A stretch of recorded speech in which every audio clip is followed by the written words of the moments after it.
好，各位亲爱的朋友们，大家好。师傅好。今天给大家聊一聊关于这个祭祀的重要性其实很多青年人并不懂得，就是人呢，人死如灯灭一切就都消失了。其实不然就是有大量的这个历史以及各种各样的奇特的故事已经佐证了这一点这个人死其实灵魂还是在的。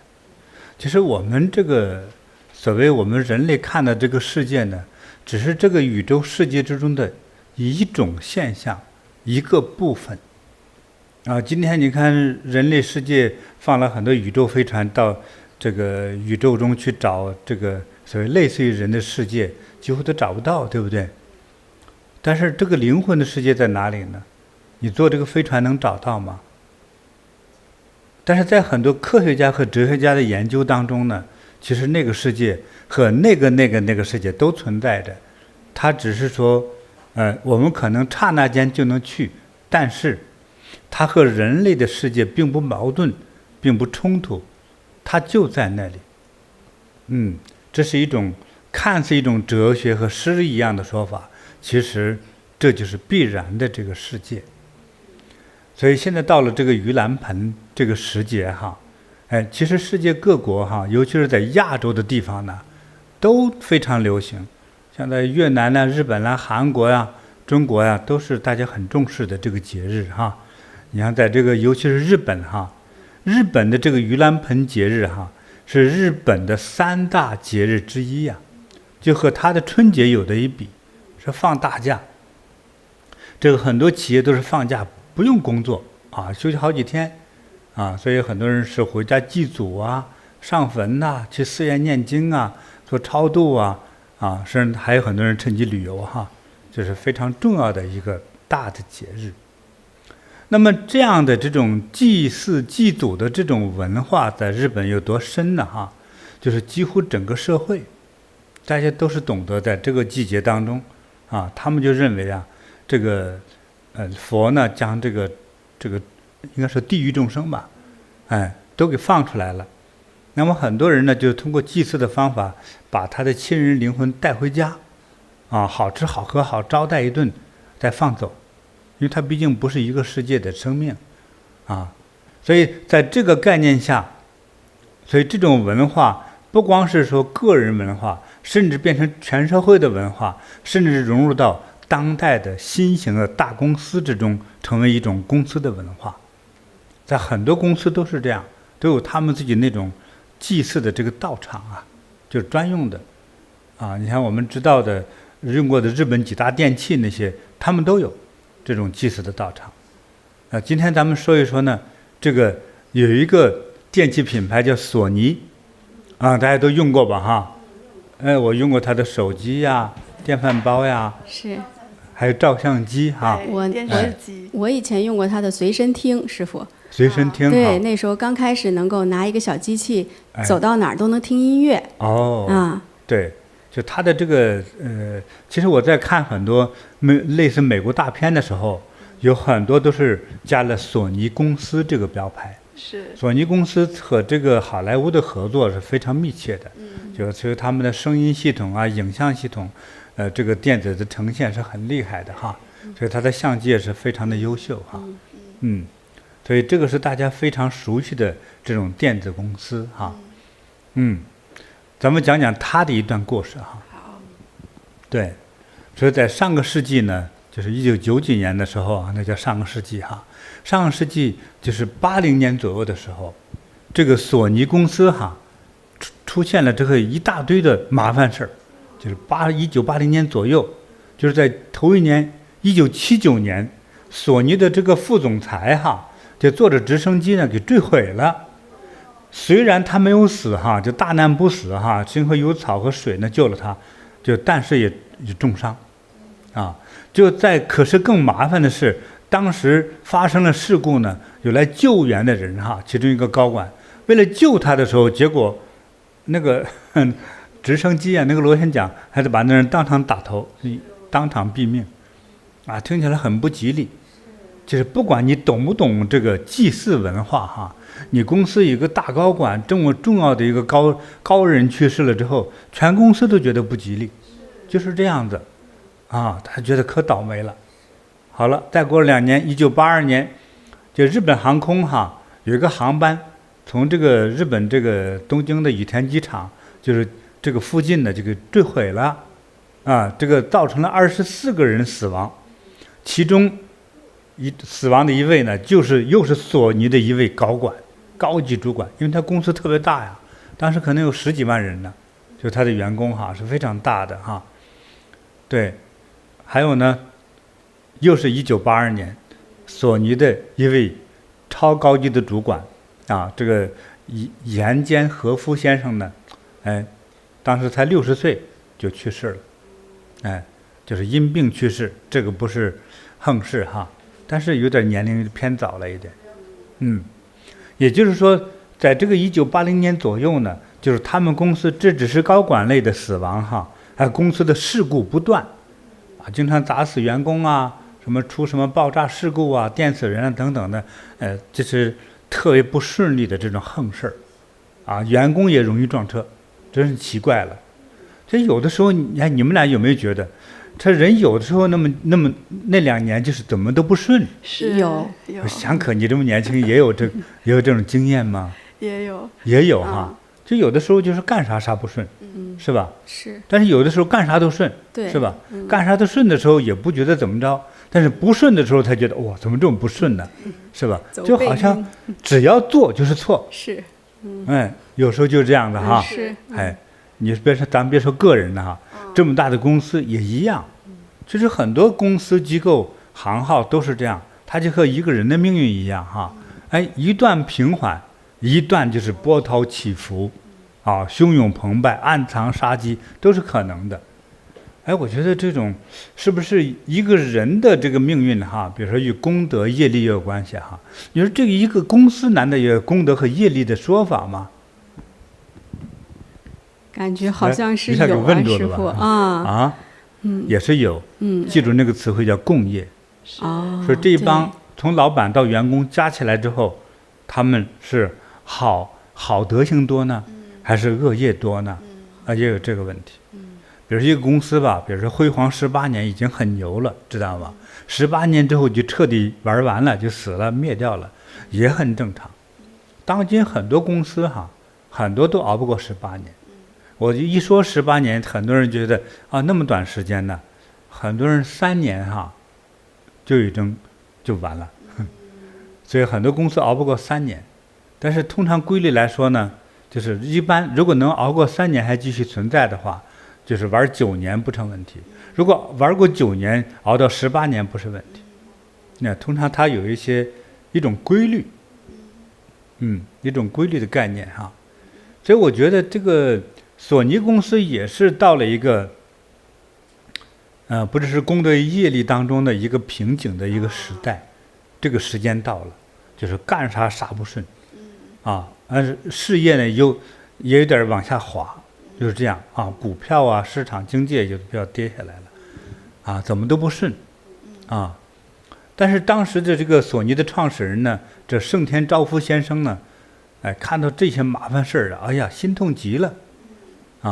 好在是这个人哈，心还比较大，又聪明智慧啊，他心很大，又是一个信佛的人，很虔诚，他就觉得凡是这种不幸的事儿发生，倒霉的事儿发生，是咱功德有问题，咱怎么样解决这些问题？一个高管就要解决麻烦事儿，所以在一些懂行的人哈，懂得道法这个概念呢。就是修道的道，懂得道的人的一番聊天之后，他就做出个决定呢。他在1992年的时候，他就决定，花了很多钱，就修了一个叫索尼神社。索尼神社哈，这个神社呢，其实是一个祭祀的这么一个机构，就像一个庙。它可能比中国那种祠堂要高级要大。也算供神的，但是他也供亡灵。那么他呢，就是把他们的公司去世的几百位哈，他们从一个普通员工到你只要在我的公司工作期间，因病也好，还是撞车也好，事故也好，去世的人啊，到高管都一样啊，都供奉在就是他们的这个名字哈，应该叫灵位啊，都供奉在这个索尼神社之中，而且还专门请了这个出家的修行人啊，做什么主持啊，来做法会呀，来祈祷啊，供奉啊，就是这是一个神社啊，神庙，就这样的一个概念，哎，所以呢，他这个我觉得真挺好的，哎，很有意义。怎么有意义呢？主持说你这个就是一件大的功德哈，功德无量啊，让多少在你公司去世的这些人们哈，他们的灵魂得以慰藉，而每年的乃至说他的年轻的这些就是去世的人哈，年轻的他的后代都可能不懂去祭祀，可是你们这公司还去祭祀他，啊，而且呢，这位高管先生呢，他还重视到什么呢？我们不但去重视，我们每年都会去祭祀，只要凡是需要祭祀的节日，我们就去祭祀，包括他神社的那位住持哈，也要求他们说，你们以后哈，像这样的一种超度祭祀的这个行为呢，要经常做才可以。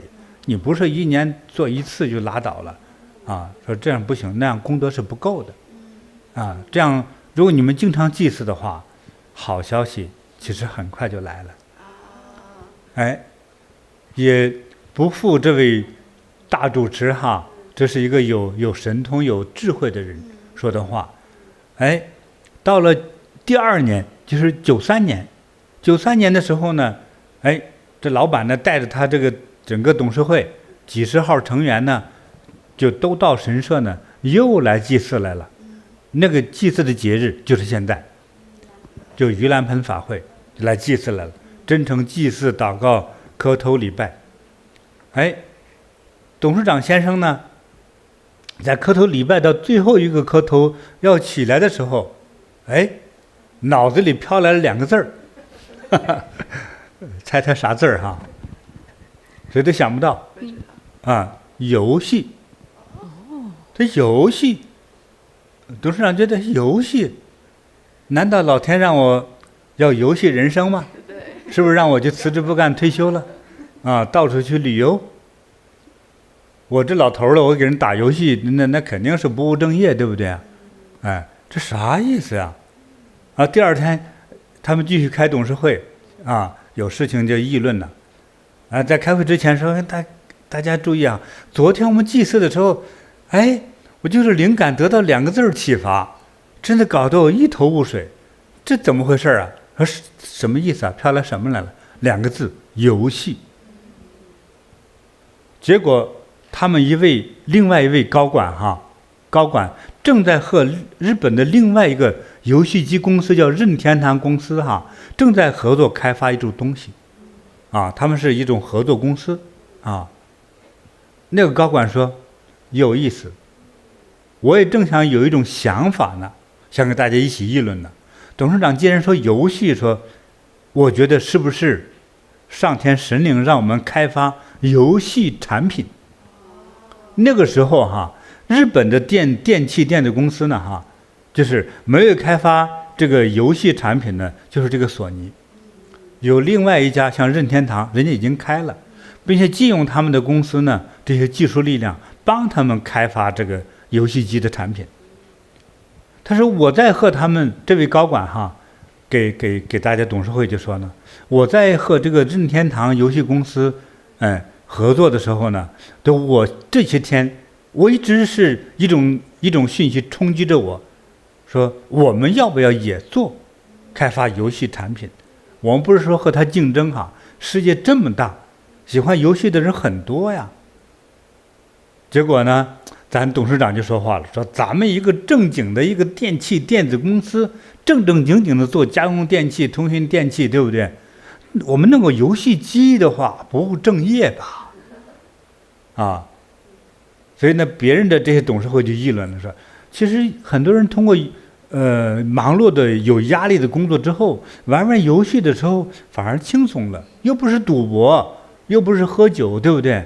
甚至有些游戏还是动手呢，一直挥舞着手，也算是一种轻运动呢，是不是啊？如果开发好的话，是不是打球跳舞也是可以的，也是游戏的一部分。当然这个得慢慢来哈，我们还没到那个境界。其实这个不一定是个坏事，就看你怎么看待它，怎么用它了。董事长一听觉得也是啊，也有点意思啊。那大家觉得这事儿靠谱吗？啊，能干吗？这咱们董事会哈，这样子哈，咱们来个投票试试看，同意的人举手。结果几十位董事哈，全部支持开发游戏产品。结果人家就那一天拍板决定开发游戏产品了，就后来成了一个有他们索尼公司开发的哈，一个非常世界知名的这个游戏的这个产品。香可说，你说那个东西叫啥？英文叫啥 ？PlayStation。叫啥 ？PlayStation。PlayStation。对。啊，游戏站。对、对，就是一个非常有名、家喻户晓的那个家庭游戏机啊，现在已经做成 PlayStation 5。就以前我们小时候都爱玩了，可爱玩了。那个有很多就很好玩的游戏。那对你读书那么好，也没影响你的读书吗？没有，就像师父说的，就放松的时候打一打。所以孩子们呢也好哈，成年人也好，工作和读书之余放松一下也是非常必要的，是吧？反正工作和学习更有力气，对不对？也是挺好的一个。所以人家就开发得很成功。他成功到什么程度呢？他在整个全世界的这个游戏机市场哈，人家占领了主导地位。除了任天堂就是他，都是最大的，现在还是很大，是吧？是。而且给他索尼公司呢，成为了他能够，获得了多少呢？这个资金哈，是每一年的1/3的收入。那很大。非常大，非常大。那你们俩谁玩过这个吗？我有玩过。你呢？我没玩过。你没玩过啊？也没给小孩买过这个嘛哈？我买过那个另外那个品牌任天堂的。任天堂的。对。咱们都走错路了。明天我就买一个这个。好的，我们试试。对 ，PlayStation 5哈，来5，它有中文名字吗？就是索尼嘛哈。对。索尼这个游戏平台啊。是。对，咱们一定得买哈。好。所以你看这个。咱们说，他们通过这个祭祀哈，是一个很善良的一个举动哈。你看，就敬天、敬神、敬人、敬鬼、敬灵魂。就敬完之后，第2年，哇，就显灵了。你看一下就来了个游戏。抛出来2个字游戏。结果一议论，当天就拍板。结果一下给他们，这多少年过去了？这92年到现在。30多年了嘛，是吧？25年算多少年呢？差不多30年哈。30多年支撑着这个大公司哈往前，这样应该说艰难，很厉害的前行哈，真是了不起。我想不到这么大的公司，其中1/3的支持是来自于一个游戏机。谁都想不到的。是啊，这帮老头子都是正经人，对不对？学电子的。总想对社会有点贡献，对不对？结果来了个游戏的概念，是想不到的，厉害哈。所以你看，他祭祀了这个神灵，祭祀了他们的这个公司的一些各种原因去世的这些亡灵哈，受到了这个启发。对。所以之后呢，他们这个祭祀这个索尼神社的这个住持哈，那大师就说怎么样？是不是啊？佛说多舍多得呀。说你要利益众生，不光是利益你的员工啊，他去世了之后，他也是你的灵魂员工。对。遇上他还爱着你这个世界的时候，是吧？爱着你这公司的时候，是吧？他变成灵魂，也许他侦探到的某种讯息是人所不知道的，灵魂就容易侦探到。对。接下来哪一种产品更受欢迎呢？说不定是某位灵魂的创作。传递了个信息，就传递给了董事长，也传递给了他公司的重要的这个高管，所以他们一拍即合，当场拍板，就干这活儿游戏哈，真好玩儿。真是真好啊，对听着真是挺有趣的。就是他不光有他现实在世的员工努力为公司哈，这个往生的员工因为祭祀也在为公司服务着。对，啊，其实很多不是普通员工啊，很多因为他们雇佣的人哈，除了司机之外的话，都是这种电子工程师啊，是就有点像现在那个编程序的那个电脑公司的编程员是一个道理，都是高级别的工程师，所以他们的技术和创造能力都是超强的人才哈，所以又有这种神灵加灵魂的支持的话，哇，这天地神佛啊、灵魂都一起来维护你的话，这公司不发展算怪呢。真是。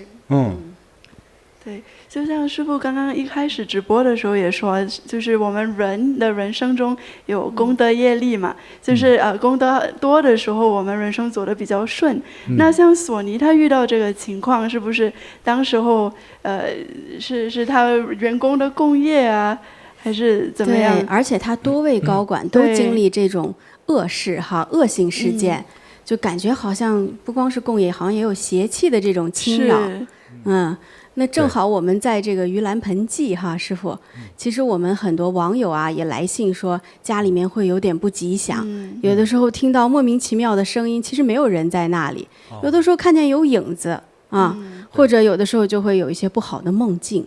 对，哎还有在梦里头遇到一些挺恐怖的什么事东西哈。情就出不来，被压住了，被鬼缠住了，对，就喊也喊不出声你来。看还有一些怪可怕的咱们最近接触到的很多青年人哈，年纪轻轻没法读书了，恐惧症，是，医生判定为什么忧郁症啊，是什么多动症啊，神经有点失常啊，啊，反正还有心理学医生起了很多名字，我都说不清楚。是，反正这孩子就是稍稍有点怪，但怪到什么程度呢？有很多其实他的人生之路很难走了，对，就是这样的，就废了这一生啊。是啊，这些其实都是这个，都是啥？邪气，不祖先是。没有。第一个是功德不够，哦因为你功德越不够吧，到关键，比如说你要考学的时候，你身体败落下来，哦，啊，你要高考了，哎，你拉肚子，头疼，对吧？你怎么考呀？对，那平时读书也不错，对不对？你说你要赛跑了，腿疼，怎么跑呀？怎么比赛呀？对不对？所以这个就是功德不够，越功德不够，关键时候就落下来了。你功德不够，身体弱了之后呢，其他的邪气也趁机来袭击你。哦，就所以本来说有点烦，你在家窝了2天之后撞上那个邪气哈，比如说你那个附近或者你上学路过的地方有坟呐、或者有人在那自杀哈，他那个灵魂和你附着到一起之后，那你别说读书了，你光想自杀。哎呀，所以很多为什么年轻人年轻气壮的，应该能量最强的时候，突然之间窝在家里不出门，整天是喊死。变了一个人。因为我们帮了多少这样的呢？割手腕的，要喝药，要跳楼，要跳海的，多了是吧？是，所以一个是自己这个就是功德不够哈，还有的是你的长辈不够孝敬。哎，再一个呢，就你越弱，邪气越上。嗯，所以的话就得对，所以，在这种时候哈，一个是那个清明节的时候，一个是这个盂兰盆的时候，它也还在这个季节里头更容易犯病和中邪。你的问题是？对，那我们就是有哪一些，有没有什么好的方法或者是宝物能够介绍给我们的网友？哎，去护佑他们，哎，护身呐、护家宅呀、这样子。问的太好了哈。好的，感恩师所以父我给大家介绍一下哈。来看看眼前哈，这里这一大盘哈都是啥啊？我们给一个近景看一下哈。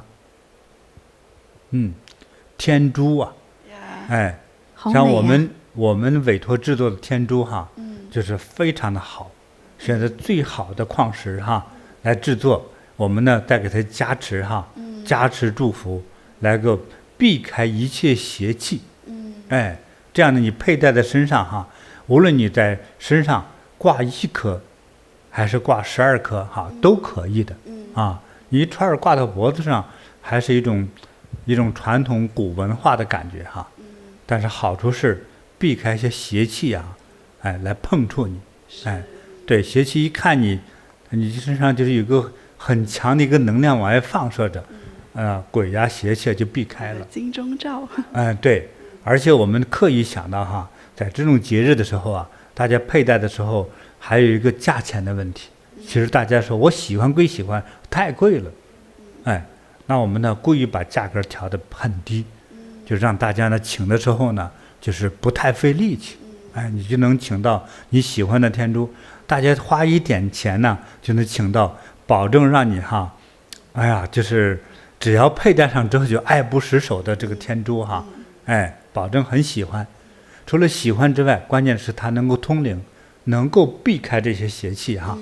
无论戴在身上啊，绑在手机上、坠子上，挂在包包上，挂在床头上，挂在这个门锁上，都是可以的，都会能保佑你的。感恩师父。感恩师父。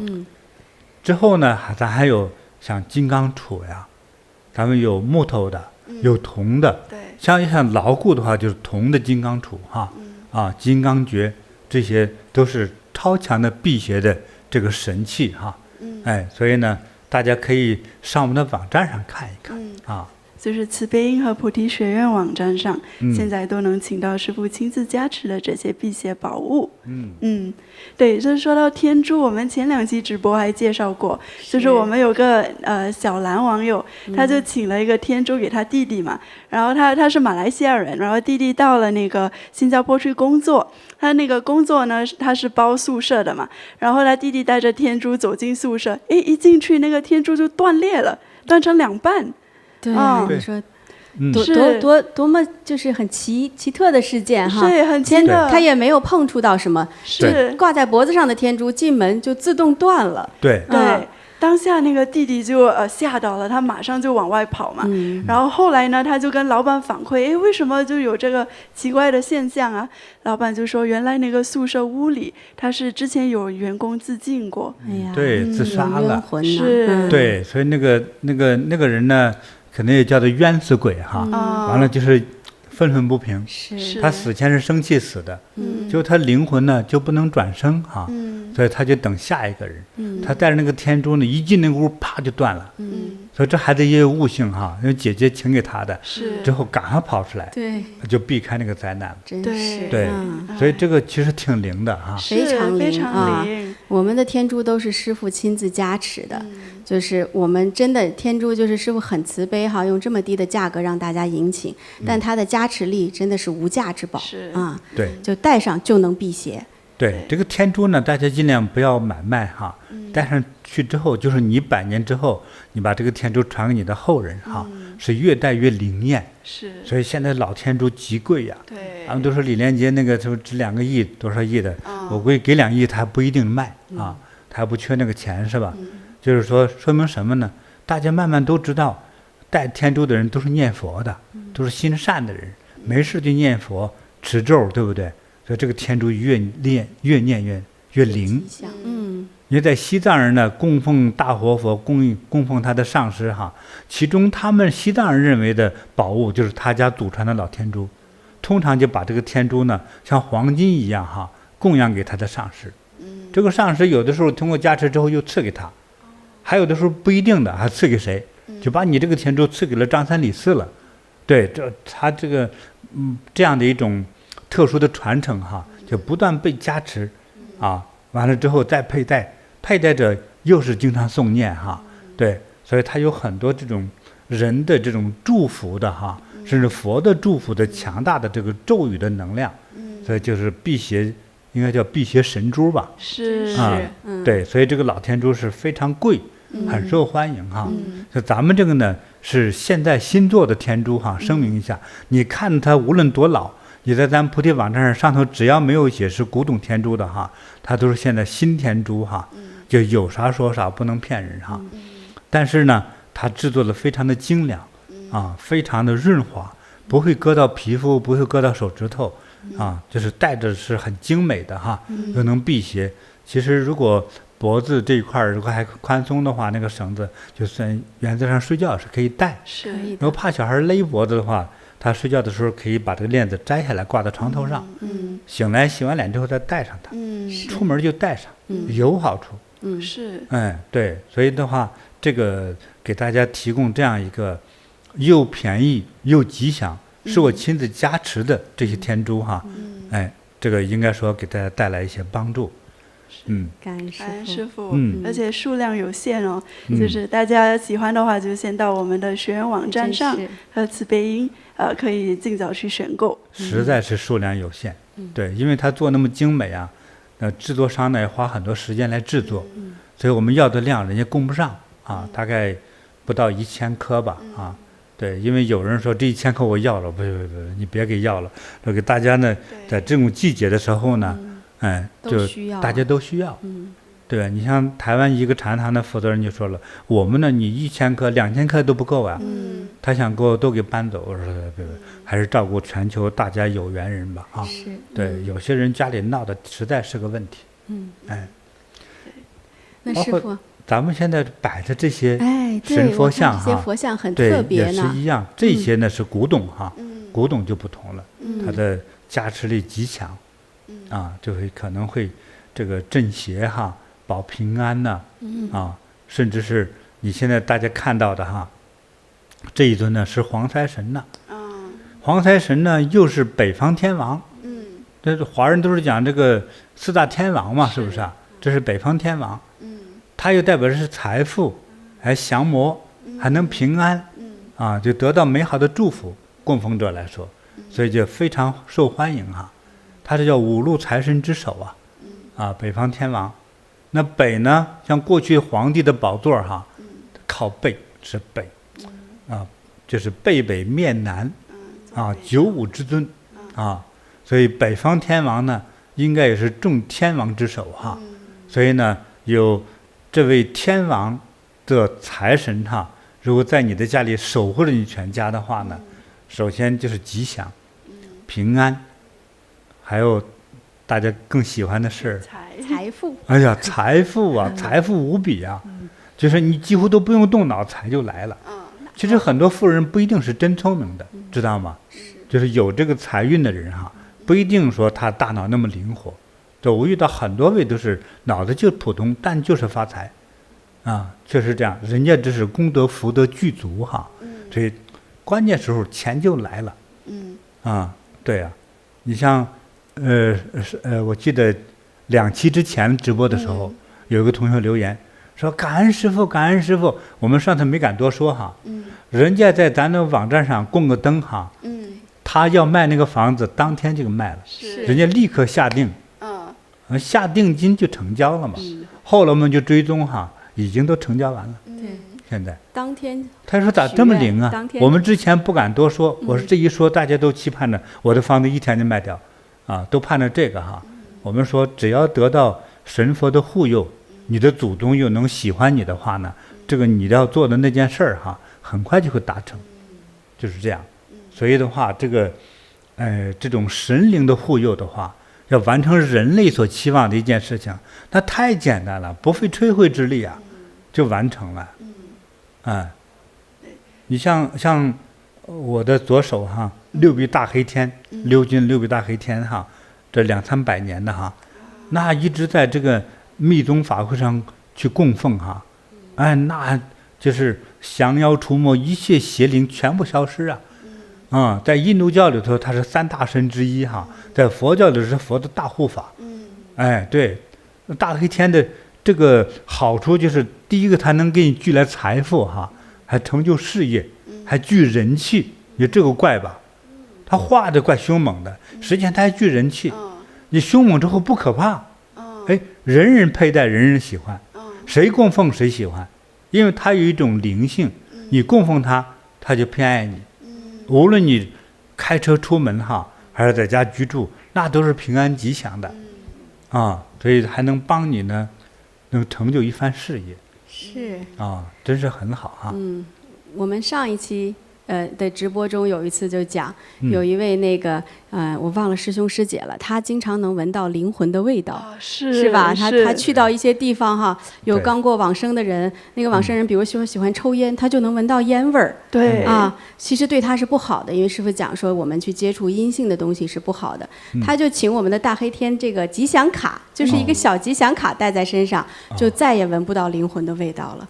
其实就护佑了他了。是，嗯，所以这种就像止痛片一样啊，止痛药片一样，你只有头痛的人吃一下才知道灵不灵，对不对？是。这真有那个邪气的，有这样的供奉的时候，他才能感受到这种护佑的这种强度能力哈。对。对。包括那些小孩晚上都睡不好，总是哭闹，嗯然后说看到东西的，很多都说放了我们的大黑天，包括就像师父后边那个莲花生大师，我们之前也有过小尊，他们放到房间里，然后就安宁了很多。对，像今天我们现场哈，就是我身后这尊莲花生大师哈，那是可厉害了，这尊很高哈。其实适合于道场和大公司供奉，非常壮观。对，非常壮观哈。它很高，应该快1米高了的。对，这快1米，80-90公分了哈。对，那么高的这个铜鎏金造像，就上头镶着宝石哈。对，那给大家简单介绍哈，就是我们在这个季节里介绍这几尊神像哈，这是很重要的。莲花生大师啊，在西藏历史上称为第2佛陀。有多厉害呢？因为他呀，为什么叫莲花生呢？他出生在莲花里头，他不是人生的啊。对，是当时那个尼泊尔地区的一个小国的王子。这个人虽然生为国王之子哈，但是应该是好像是佛派来的，在莲花里出生的，不是女人出生的哈。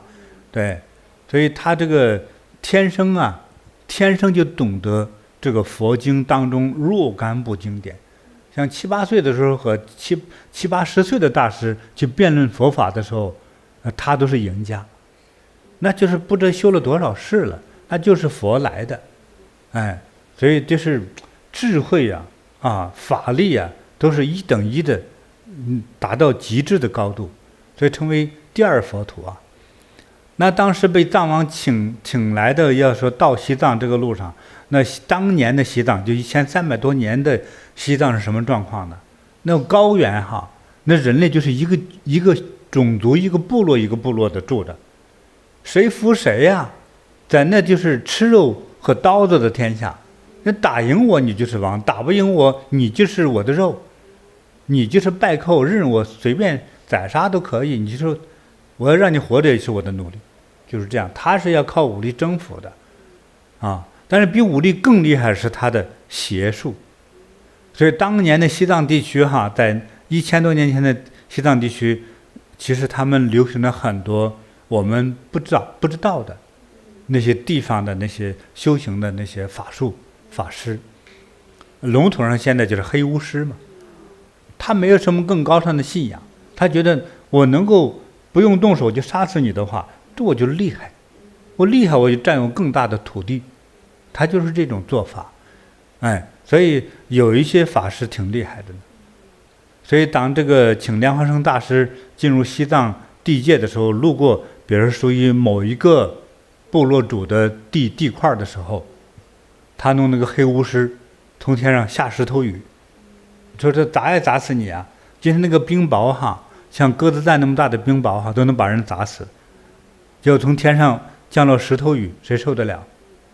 莲花生大师说：“小菜一碟，念一个咒，石头全冲着那个巫师砸过去，把巫师当场砸死。”就是说很多这种邪灵给他弄的对付他来说没用。就莲花生大师他修到了一种就是佛眼通的境界了。对，就是他的意念当中就会产生所有的作用力，尤其是对于这种用邪法来治他的，他都是可以的。结果有一个王就是说了，我听说你确实很厉害，刚才给你喝的这些奶茶之中我放了毒。莲花生大师说：“你放毒了吗？你应该多放一点。”什么事都没有，就把那人给吓尿了。这什么人啊？这是刀枪不入啊！说我这个用这个毒任何东西，是吧？1小勺放到这个饲料里，让马给吃了，当场就死亡。这个人我放了半碗，啥事儿没有，还嫌我放太少了，还是认输吧，进贡，认输，就是快吓死了，就是。所以在西藏来说，那没有人不敬佩莲花生大师，所以今天给大家介绍呢，就是你那里真是有一些问题比较严重的哈，大家懂得了哈，去迎请这几位神佛哈，莲花生大师这还是6臂大黑天。我们一般看到大黑天就是2臂哈，这个是咱们是6臂8臂6臂吧，6臂大黑天哈。对，因为大黑天它在密法相当中哈，它的手臂多少还不一样的，每一个脸谱也都不一样，所以它的法力还有差别哈。还有这个黄财神哈，对，我们这里还有放了这个白海螺哈，对，这都是来辟邪的镇宅的，保平安的因为这个有一天有一位修行人问我，这个密宗的这个海螺有什么作用啊？然后第一个让佛法传遍天下，让一切邪恶鬼气全都避开第二个呢，就是你听到吹这个声音之后，你的一切灾难就会消除，成就你心中所有美好的愿望。对，好，这些宝物就介绍到这里哈。我们后面还有非常有好玩的很有意思的故事。是，感恩师父。好，那刚才师父给我们讲了这个索尼公司哈，他呢建立了索尼神社祭祀，然后真的是时来运转哈，让公司以后有了大的发展。那接下来呢，我也想为大家讲一个，就是日本的一个400年的财阀大家族，他们如何重视祭祀哈，让家族有传承。那这个财阀家族呢，就是叫住友家族哈。这个住友财团呢，在日本至今为止都是它最重要的、最有影响力的财阀之一。那这个家族呢，它的行业也是非常广泛的哈，它遍及这个金融业呀、重工业呀、化工电器等多个领域至今已经有400年的历史了。那香可，你有没有听说过一些住友家族的一些企业的名字呀？就是那个他们特别有名的一个银行叫三井住友，对，它是日本3大银行之一哈，这就是住友家族的银行。那还有住友电工哈，它也是全球领先的这个电线电缆的制造商。那还有住友化学，也是它旗下的一个非常知名的化工企业哈，就它的企业也是遍布了很多领域。那在这个几百年中呢，住友家族它其实经历了日本历史上多次的战争和经济萧条但是呢，一路走来家族精神把它这个家族紧紧地联系到一起，所以直到今天，它仍然是日本最强大的财阀之一。那讲到它的家族精神呢，我们就要了解一下他的创始人是的，他的这个住友家族的创始人叫住友正友。然后他呢，本来挺有意思的，这个人在17世纪他在日本京都是一位佛教僧侣就是他是个和尚僧人来着对，但是后来因为战乱的关系还有时代变迁等等，他就脱离了僧侣身份，就开始经商了，就开始做一些生意。有趣。对，他一开始做的生意呢，他就开了一个小铺，然后是做个书店还有卖一些药等等的。然后后来呢，这个人的经营意识还是挺好的，他慢慢把事业越做越大，越做越大，然后最终呢就发展成就日本的财阀之一。就挺厉害的。从一个小小的药店和书店发展成当今最大的财阀。然后这个就是住友正友呢，他因为是个佛教徒嘛，非常的虔诚，然后他也把就是这些佛教的一些理念也融入到他的那个经商的理念中。然后其中呢，他也写了一本家训，就是传给他的后人。那这本家训呢，主要是说就是我们经商要有诚信我们做事要利他为本然后他就是把这个家训呢传到他的后人那边，所以现在呢，那个住友集团经营的核心理念也都是从这位住友正友的家训传下来的。那这么大的这个家族400年来，它有一个非常重要的传承，就是祭祀祖先。那俗话说百善孝为先其实在日本的文化中这个孝道的很重要的一个体现就是祭祀祖先。那住友家族它中有一个非常重要的家规就是说家族成员的根本责任是祭祀祖先。这不光是表达了对祖先的怀念和尊重其实也是一种家族精神的传承。那他的家法中呢，也强调说，每一年呐，即使是家族经历这个财务困难的时候，祭祖的经费不能少。那在他这个住友家族企业的这个高管CEO 等高级管理人员，每一年呢都会在他有一个叫住友有方园的地方，其实就是他们的一个大家族的祠堂举办祠堂祭。那祭祀住友的历代祖先，还有他的历代的企业的高层管理人员。那在他这个祠堂祭中呢，每一次他有新任会长的时候住友家族就把他400年这样传承的家训，恭恭敬敬地传承给这位会长，其实就是让他有新的使命，让家族精神传承下去。这挺好的。你看，我们每次听说富不过3代嘛。对呀，然后这个富了多少代了呀？对，400年啊，好多代。哎呀，这个应该是跟他们家风还有就是他们这个家训跟这个祭祖也是息息相关的。对，那是肯定的。好，那我们讲了这个日本文化中的这种企业的重视祭祀大的财阀家族重视祭祀。那我们还有很多网友送来的这个故事其实我们其中有一个网友他们家就不太祭祀那我也想给师父和大家分享一下这个网友他们家发生了什么样的故事。好，那这位网友呢，他叫美琪他来自台湾。他说：“大家好，我今年呢65岁。我的人生不算顺遂但是让我欣慰的是呢，上天赐给我一个聪明懂事的女儿。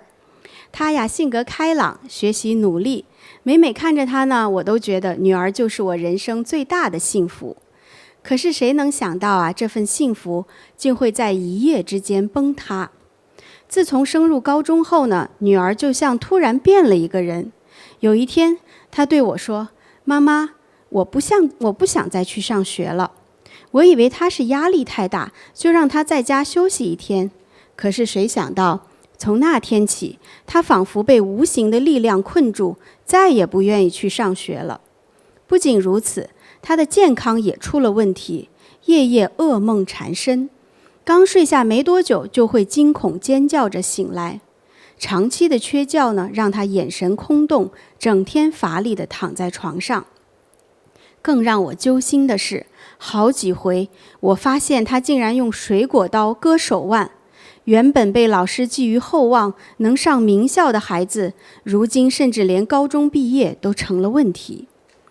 有一次，我推开房门，看见他坐在窗台上，冷冷着望着公寓楼下的深渊，似乎准备一跃而下。那一刻，我心如刀割。我带他跑遍了医院，做了无数的检查，医生说他患上了焦虑症。我又带他去大城市求名医，尝试了多种治疗方法，但依旧毫无起色。那段日子，我每天在绝望中寻找办法，完全不知道自己是怎么坚持下来的。唯一让我撑下去的，就是心里一直想着，我一定要救我的女儿。后来，我遇到了一位有阴阳眼的朋友，他告诉我，他看到有一位老妇人一直跟在我女儿身后。他说的这个老妇人不是人，其实是一个灵魂。那我就忍不住地问他，这老妇人长什么样呢？结果他描述的样子竟然和我已经往生的婆婆一模一样。朋友说，我的公婆在阴间过得很凄惨，没有地方住，也没有东西吃，只能在街头讨饭，所以才会来找我的女儿。我非常不解，婆婆在我女儿小的时候就去世了，她生前住在遥远的其他国家，因为交通不方便，我们一直也没有太多的来往。我的女儿其实只见过她1次面，她为什么要来找我的女儿呢？后来我到了菩提禅堂，跟师父学习后，我才明白，原来祖先和后代是血脉相连的，只有祖先过得好，后代才能顺利平安。那一刻，我感觉自己终于找到了出路，于是我立刻为公婆各点了一盏全年满月灯，还马上买机票带女儿回老家祭祖。回到老家拜访亲戚的时候，我才了解到，原来公婆祖上也是有香火的大家族，可是后来香火没落了，也就断了。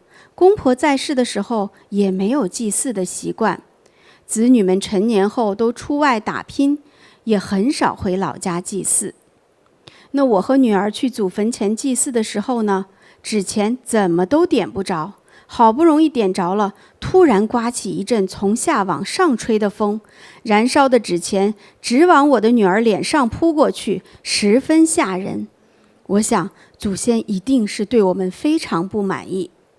我后来还发现，原来公婆的孩子们都非常不幸，他们一共有10个孩子，竟然有6个年纪轻轻就去世了，而到了孙子辈也都不顺利。大伯家的儿子20多岁失踪了，二姑家的孩子前些年又得了癌症。跟师父学习后，我明白家族中接连的早亡和不幸都与家族业力和不祭祀祖先有关，如果不改变，恐怕我的女儿也会短命。从那以后，我每年的清明、盂兰盆节都会按时为祖先祭祀供灯。我还专门为婆婆做了塑地藏王菩萨金身，祈请佛力加持，婆婆早日脱离恶道。平时一有时间，我就去禅堂做义工，为祖先和家人念佛。神奇的是，自从坚持这样的做功德和修行之后，曾经3年不能上学的女儿渐渐发生了改变。她开始愿意走出自己的房间，脸上的恐惧和不安慢慢消散，也不再夜夜惊醒了。随着时间的推移，她恢复了自信和勇气，最终顺利地参加了升学考试。从那段低谷中走出，她迈向了一条更宽广、更有希望的人生之路。回望这一路，我无比幸运能遇到师父，感恩师父，感恩菩提禅修，教会我祭祀的重要性，给了我做功德、改变家族命运的机会。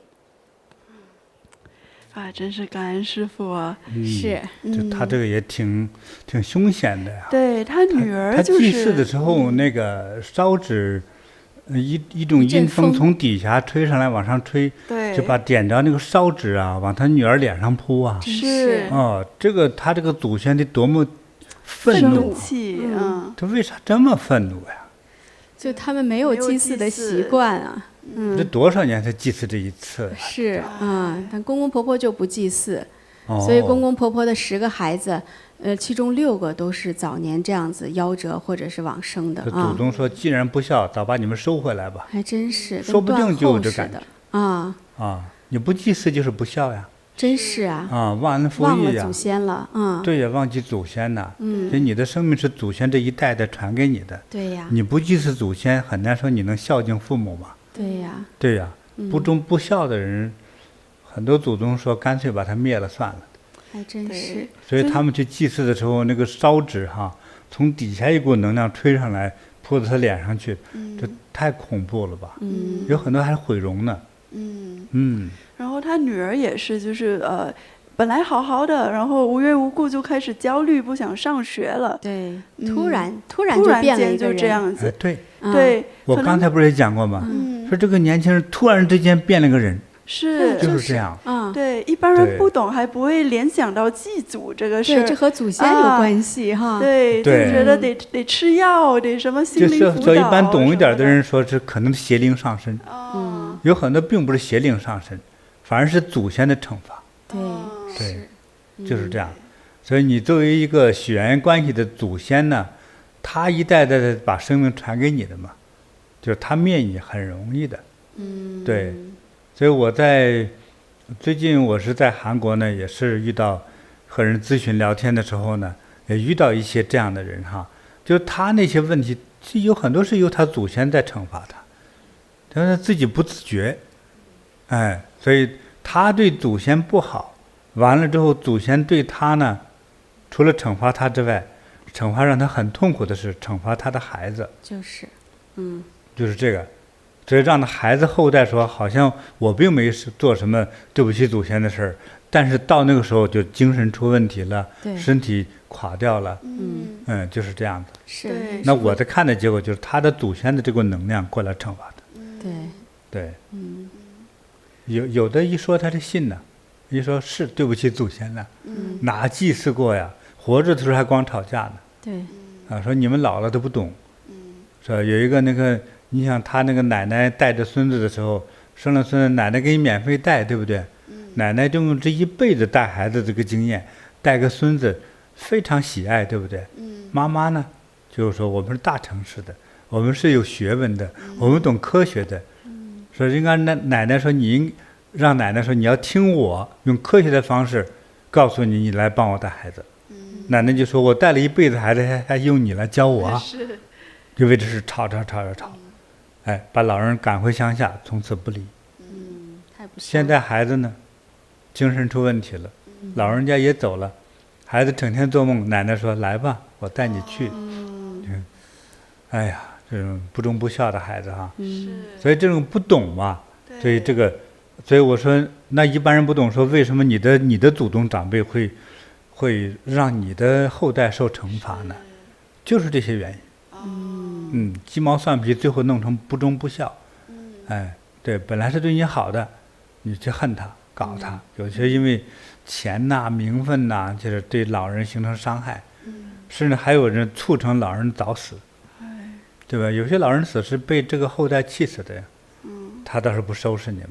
真是，对，很恐怖的。赶紧弥补啊，做功德，给他们做功德超度。佛说这是个因果关系啊，这个因果呀，哎呀，很难啊，很难的。对，不容易解决。对，哎，那所以通常来说，第一个就在这个时候呀，我们给大家一个解药哈。第一个要祭祀去世的长辈祖先。那么第二个呢？这个部分是解决你的祖先对你的憎恨和他在阴间的生活需求，对不对？但是他不能得解脱呀，他至少减少对你的憎恨和惩罚。但是他不能解脱，你们将来还倒霉。在佛前点灯做供养，这个是让你的祖先解脱了，你们的危机才能彻底解决。对，是这样的。所以感恩师父，我们今年的盂兰盆祭哈，就是推出这样子的，第一次推出我们有祭祀套装，对，就是让我们可以在网络上哈为祖先来做这样子的一份供养祭祀啊，有不同的，你看银宝山、金宝山、金银宝山哈，不管你选哪一个级别的祖先，都一定能收到满满的这个金元宝、银元宝哈，他们在那边过得好，我们在阳间也过得好，是当然啦。他在那成天痛苦嚎叫，你和他有血缘关系的人哈，一定会出事儿，一定会倒霉，一定会有一些你想不到的灾难哈。对，所以把这个尤其是你的这个祖宗长辈哈，要安慰好。所以呢，这几大节日，该超度超度，该烧纸烧纸哈。对，这是必须要做，你不做就会出问题。是，真的感恩师父的教化呀。对，所以我们当看着这些东西请购下来，金元宝、大银山、金山，其实我们看着都觉得挺好的哈，很有安慰的感觉哈。是，对，所以为大家做了这些安排哈，就是你也方便来祭祀你的祖宗啊。对，因为很多现在大城市烧纸不方便了，真不方便。对，我们通过这样的方式，我们来帮你们，对，来烧啊，而且还在佛前供奉之后去烧焚化啊，所以非常感恩师父。好，那师父，我们给这个美琪啊，给她送一个礼物好吗？还有她的女儿，还有她的女儿，哎，她也是跟师父学习后懂得了做功德。那给美琪呢哈，给这样一个呢。这个是什么木做的？是崖柏木，很做的金刚杵，还挺大的哈。对，哎，送给你呢，能够辟邪、保平安啊，健康长寿，给美琪哈。收到。再给她的女儿呢，给一个，你看底下，这是啥呀？小天珠啊，小天珠哈，好漂亮，吉祥的小天珠，啊，戴在身上呢，护佑你呢。平安吉祥，长命百岁，事事如意。收到，感恩师父。好，那师父接下来也给各位网友们带来下一个故事。是前几天就是在青年营的时候，其实师父见到一位学员咨询的一个故事。大家好，我叫阿妹，来自马来西亚芙蓉禅堂。2025年7月11日，我在厨房炸东西的时候，不小心被滚烫的热油溅到右脚背。当时烫伤的范围还蛮大的，擦了药后也没有特别疼痛，因为工作忙碌，我就没有太在意。过后，我很欢喜地带着2个孙子前往韩国，参加金菩提宗师亲授的青年营。抵达韩国的第1天，我的右脚就开始有点不舒服，长时间坐飞机，走路后，烫伤的地方渐渐红肿，越来越疼了。到了第4天早上，我几乎痛得无法行走，只能去看医生。医生看了之后，表情凝重，说伤口已经严重发炎，需要立刻吃消炎药，而且必须每天回来复诊观察。听到这句话，我心里一阵担忧，但没想到接下来发生的事完全超乎我的想象。就在同一天的下午，我无比幸运，获得了千载难逢的机会，得到师父1对1的咨询。我告诉师父我的脚伤，当时师父在加持我的脚的时候，慈悲地告诉我，你的这个受伤不是偶然，我帮你看一下。接着师父说，我看到有一个年长的男祖先，他不太高兴。这句话让我心头一震。咨询结束之后，我立刻就打电话给我姐姐，聊起了这件事。就在通话的过程中，忽然灵光一闪，师父说的那位年长的男祖先，应该就是我的爷爷。我想起2023年我和哥哥回乡探亲时，还曾经去祭拜过爷爷，但此后就没有再去祭拜了。想到这里，我心里生一个念头，说等到我回到马来西亚，我一定要为爷爷去点灯做功德。当时我天真的以为这件事情可以等到回国再做，没想到呢，就到第2天中午，我的小孙子在课堂上突然头痛欲裂，从未有过的剧烈疼痛，他痛得直躺着，连课都上不了。我们只好把他带回酒店休息。而我自己同时也觉得胸口发闷，心神不安，连午餐都吃不了。那种感觉就像有一股无形的力量在提醒我，你必须马上做些什么。于是我马上去找当地禅堂的老师，老师听完后建议我不要再等了，应该要赶紧去给爷爷点灯。这一句话如同当头棒喝，我猛然醒悟忏悔，立刻在禅堂为爷爷点上了超荐灯。奇迹就在那一刻发生了，点灯的瞬间，我胸口的闷痛立刻的消失了。不久之后，我的小孙子竟然自己从酒店回到禅堂，笑容满面地对我说，奶奶，我好了，头不痛了，我要回来上课。那一刻我眼眶泛红，心里明白，爷爷一直在等待这盏功德的灯。为往生亲人做功德要及时，孝敬祖先不能拖延，唯有如此，家人才能够得以平安吉祥，子孙才能够顺顺利利。更神奇的是，原本医生叮嘱我每天必须复诊，但在师父加持后的第2天，医生惊讶地说，恢复得太快了，不需要再天天来了。如今我的右脚伤口已经完全痊愈，连疤痕都没有。感恩佛菩萨的护佑，感恩师父的慈悲大加持，不仅让我的伤口奇迹般的康复，孙子转危为安，更让我深刻的学习到，孝顺与功德不能等，唯有及时行孝，才能庇护子孙，让家庭平安顺遂。这故事也很好呢哈，这位师姐，她这个烫伤发生的这个时候，还正好是盂兰盆节前夕，是啊，这个是不是也是很有一些说法的？有的时候，可能在盂兰盆节附近的时候，有一些人就会突然出现一些事故啊，一些就是不吉祥的事情发生，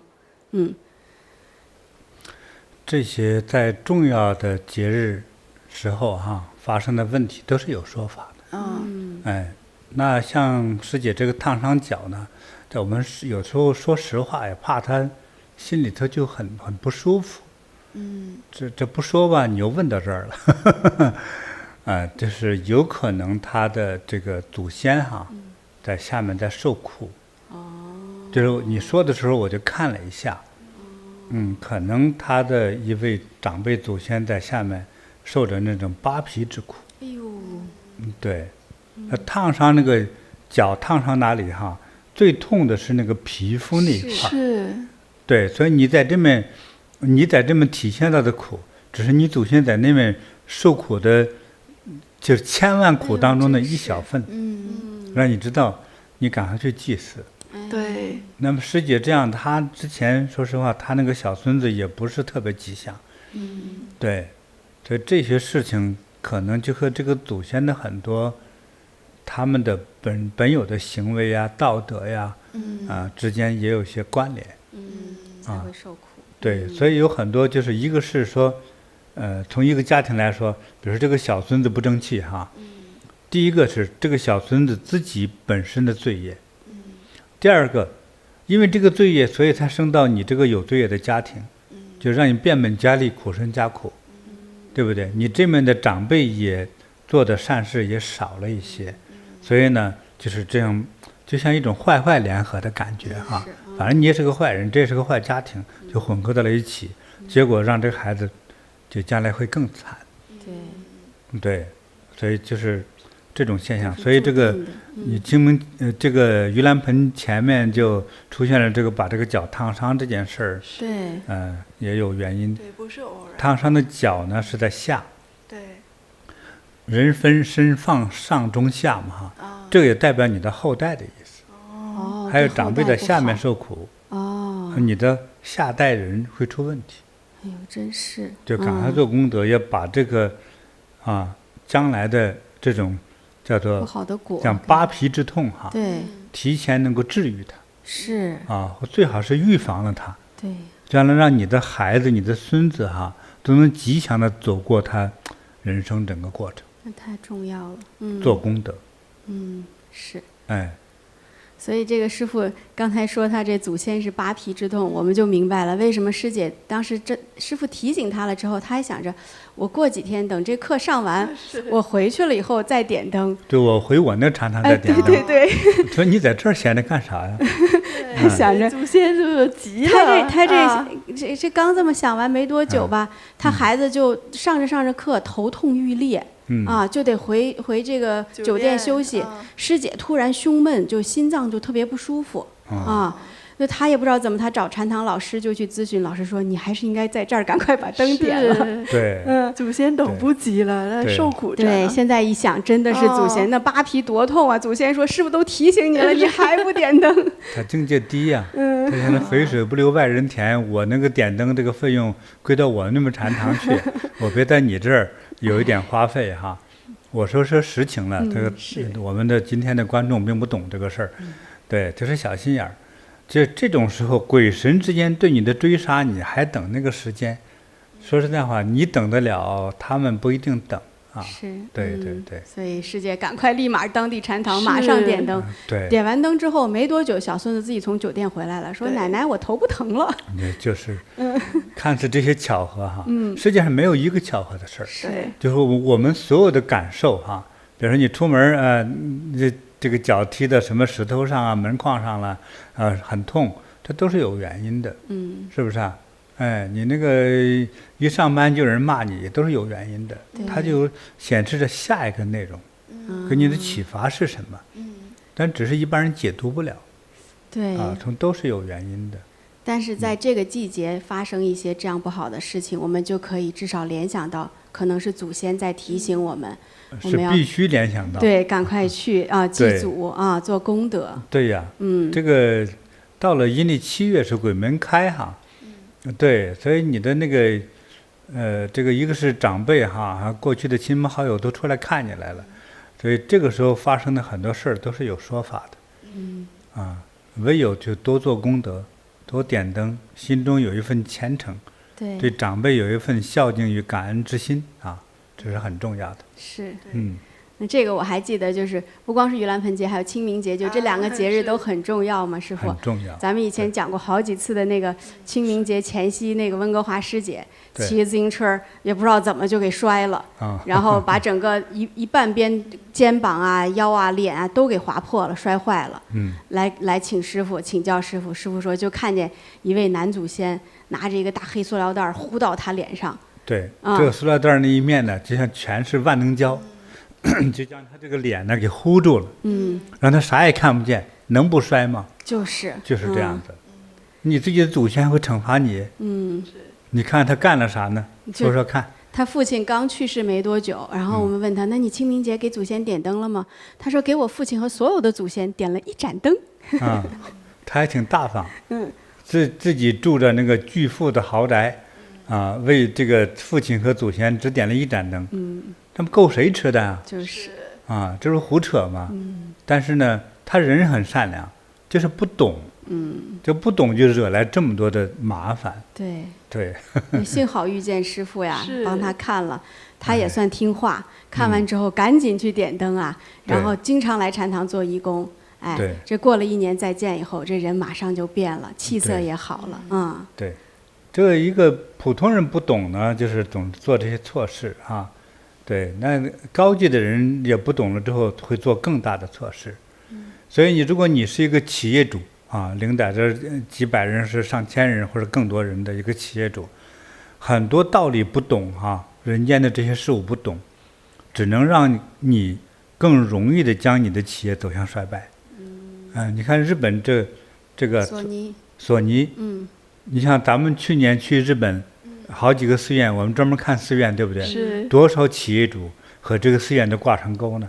对，像浅草寺那个门，那个大门有个大灯笼，它下边就写着松下集团、松下新之助。对，这个雷门。说实在话，一个是光去的游客就为他做这个善意的广告使这个创业者、这个创业主还有这个他的公司就更出名、更有好感的出名，对不对？你看松下幸之助这和这个浅草寺的合作，对，那去日本的人有几个不去浅草寺的呢？基本都得去，而且抓着大灯笼就能照相，照的字儿全是他们的名字，对不对？是松下电器，关键得到多少这种佛光普照啊！对呀，所以人家的公司就很好啊，很兴旺啊，供的是灯啊，供的。你看索尼公司之前成立的这个索尼神社做了这么多的善事善举人家有出现这么一个通灵的一个解决他公司大麻烦的一个法宝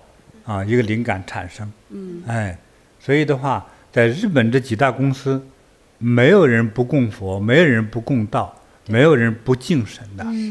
所以现在在这个盂兰盆这个季节期间这日本人很多这个大的这个商社公司行号和这个信仰的机构结合起来，做很多这种祈祷的这个活动非常盛行。大家上那个 YouTube 去搜一搜，就日本和这个盂兰盆，你看他们那个非常庄严整个街道都站满了这个祈祷祈福的人，它非常盛行。是的，很重视。所以，对呀，这些企业主这么智慧，这么聪明，对不对？你看，让他们的很多日本企业都是达到了100年，前头这还400年。家族这个住友是吧？对，住友集团嘛住友集团大到什么程度呢？他们的银行只是他们公司的一小部分。对，它这么大的一个，就称为叫财阀持续400年，并且他这个创业主呢，还是曾经是一位和尚。对，所以当这个佛法的智慧融入到我们这个整个生命之中去之后，做什么事都是觉得不可思议的那种神奇伟大。你看明朝开国皇帝朱元璋不是也做过和尚吗？是。对呀，都很了不起那唐代科学家张衡发现天文学的那个到地动仪张衡那也是做和尚的呀。对，所以很多这样因为佛法的影响获得无量智慧的人当在人间展示的时候都是不得了的。真是。所以多做功德只有好事。感恩师父。那相信大家听到这儿也知道，就是在盂兰盆节，我们要为我们祖先、往生亲人，包括冤亲债主，就是点灯做功德的重要性。就是只有他们好，我们才能够好。那就是非常感恩师父，今年在学院网站上也推出了超荐灯，就是为往生者、累世父母、历代祖先点超荐灯，祈请佛菩萨接引他们往生东方极乐世界。还有为我们的冤亲债主英灵点消灾解怨超荐灯，祈请佛菩萨加持他们消灾解怨，也是能够往生到好处，让我们就脱离痛苦，让我们也不再受苦。那每一盏灯呢，非常感恩师父慈悲，它只有$18，所以就是非常鼓励大家尽早点上，在这个季节上给我们的往生亲人、历代祖先送上最美好的祝福。对，那我们这个超荐灯啊，它价格很优惠哈，我们根据需要哈，一盏多盏，特别有需要的要为祖先多做功德，就不是只点一盏灯哈。那我们这个灯的截止日期呢是9月21号哈，它其实就是农历7月底哈。是，所以大家呢只要在网上开始点，我们就上灯了，所以早点祖先就早收到这一份光明。那刚才我们给大家介绍的祭祀套装哈，它的截止日期我们来看一下哈，是9月6号，就是盂兰盆节的正日子，其实就1周了，所以我们大家记住这个截止日期哈，真的是要广传，让所有有需要的人都有机会为祖先送上这一份功德，送上他们最需要的金山银山呐好。那也非常的感恩师父哈，我们今年呢，在各地禅堂哈，都会有一个这样东方琉璃世界永久居民证哈能够发到这个我们禅堂当地所有有缘的需要的这个朋友手中哈，所以也想请师父为我们介绍一下这个证它的殊胜和吉祥，它的意义是何在？感恩师父。佛就是来普度众生的，如果不是因为众生有苦，世界上就没有佛。那佛说呢，我们要度尽天下一切众生。这个一切众生是他讲到，就是除了人类他就说成系列型的了人类都是胎生嘛，是吧？牛狗也都是胎生，还有卵生，你像鸟类、鳄鱼类、蛇类，是吧？龙类都是卵生，还有什么湿生、化生，等等的，就是说，再说的时候，我们几乎无法想象那是一种什么样的存在那就是佛陀的慈悲是无限的，他希望是度尽一切的众生。那我这里呢做的呢，就是替药师佛在说话。就是说，既是佛说要接引一切有缘的众生，能够往生东方琉璃净土，那有很多网友很多朋友在跟我讲说，他的亲人长辈去世的时候就活着的时候大家说的时候心量可大了，还都有科学的、哲学的讨论，说有极乐世界嘛，有地狱嘛，有天堂嘛。还有人说那里有共产主义嘛，大家都觉得每个人都是个哲学家一样。但是到临走往生的那一刻来临的时候，当看到鬼影子来回飘的时候，看到自己已经往生的亲人都现象给他聊天来勾他走的时候，当他清醒的偶尔的一个片刻产生的时候，才开始害怕。妈呀，我下一步是去哪里呀？是去地狱吗？有没有一看去世的亲人还有一些他没见过的一些鬼魂在飘的时候，他不是说没有了，他心里说我不去，太恐怖了。对，还有通常很多人临走的时候黑白无常就是阎王的使者拿大铁钩子往脖子上一套，铁链子拉着就走的。有些这个场面自己的守着这个灵前的家属都能看到，因为是你亲人往生啊，因为你特别关注的时候，包括把你也累得要死的时候，你身上没有能量的时候，就看到了这样的场景，所以那个时候是最恐怖了。看到自己的亲人被这种黑白使者、黑白无常给拉走了，那个时候说啥都晚。更不要说，他死的时候，反正亲孩子都没有一个人在跟前尽孝的，也没人管，死了不管去哪里，也没人祭祀，那这个人就注定受苦呀。还有很多人说学佛很多年，但是学的不扎实，信心不足，到临离开这个人世的时候，信心就不足了。这妈呀，到底去哪里呀？就各种幻化的影像就来了。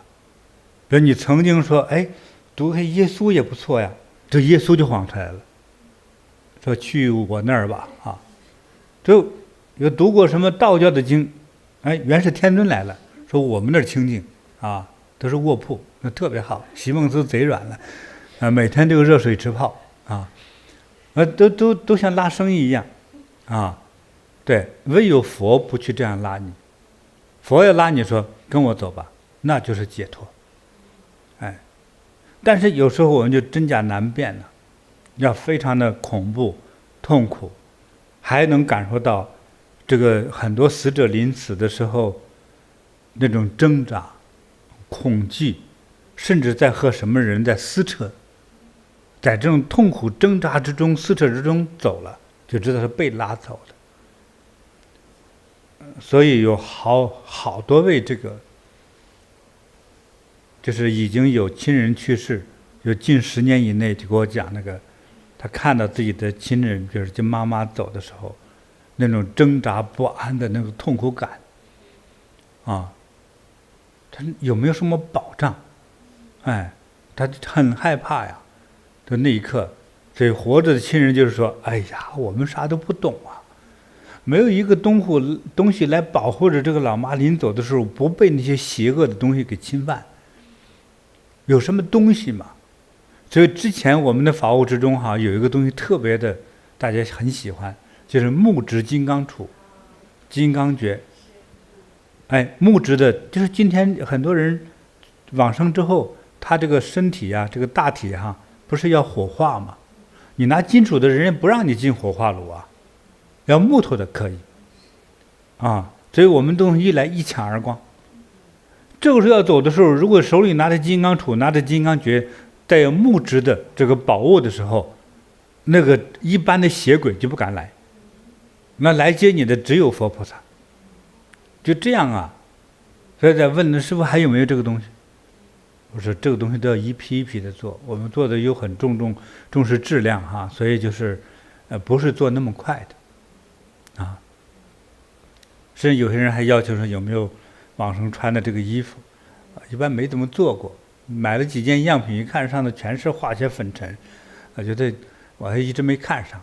但是这个辟邪的宝物呢，一些往生的人戴在手里是好的，就是大家对于这个死后的这个世界的这个恐惧，还有他临死前的看到的东西那种挣扎，那种乃至到面目狰狞的，就因为他看到了很恐怖的东西。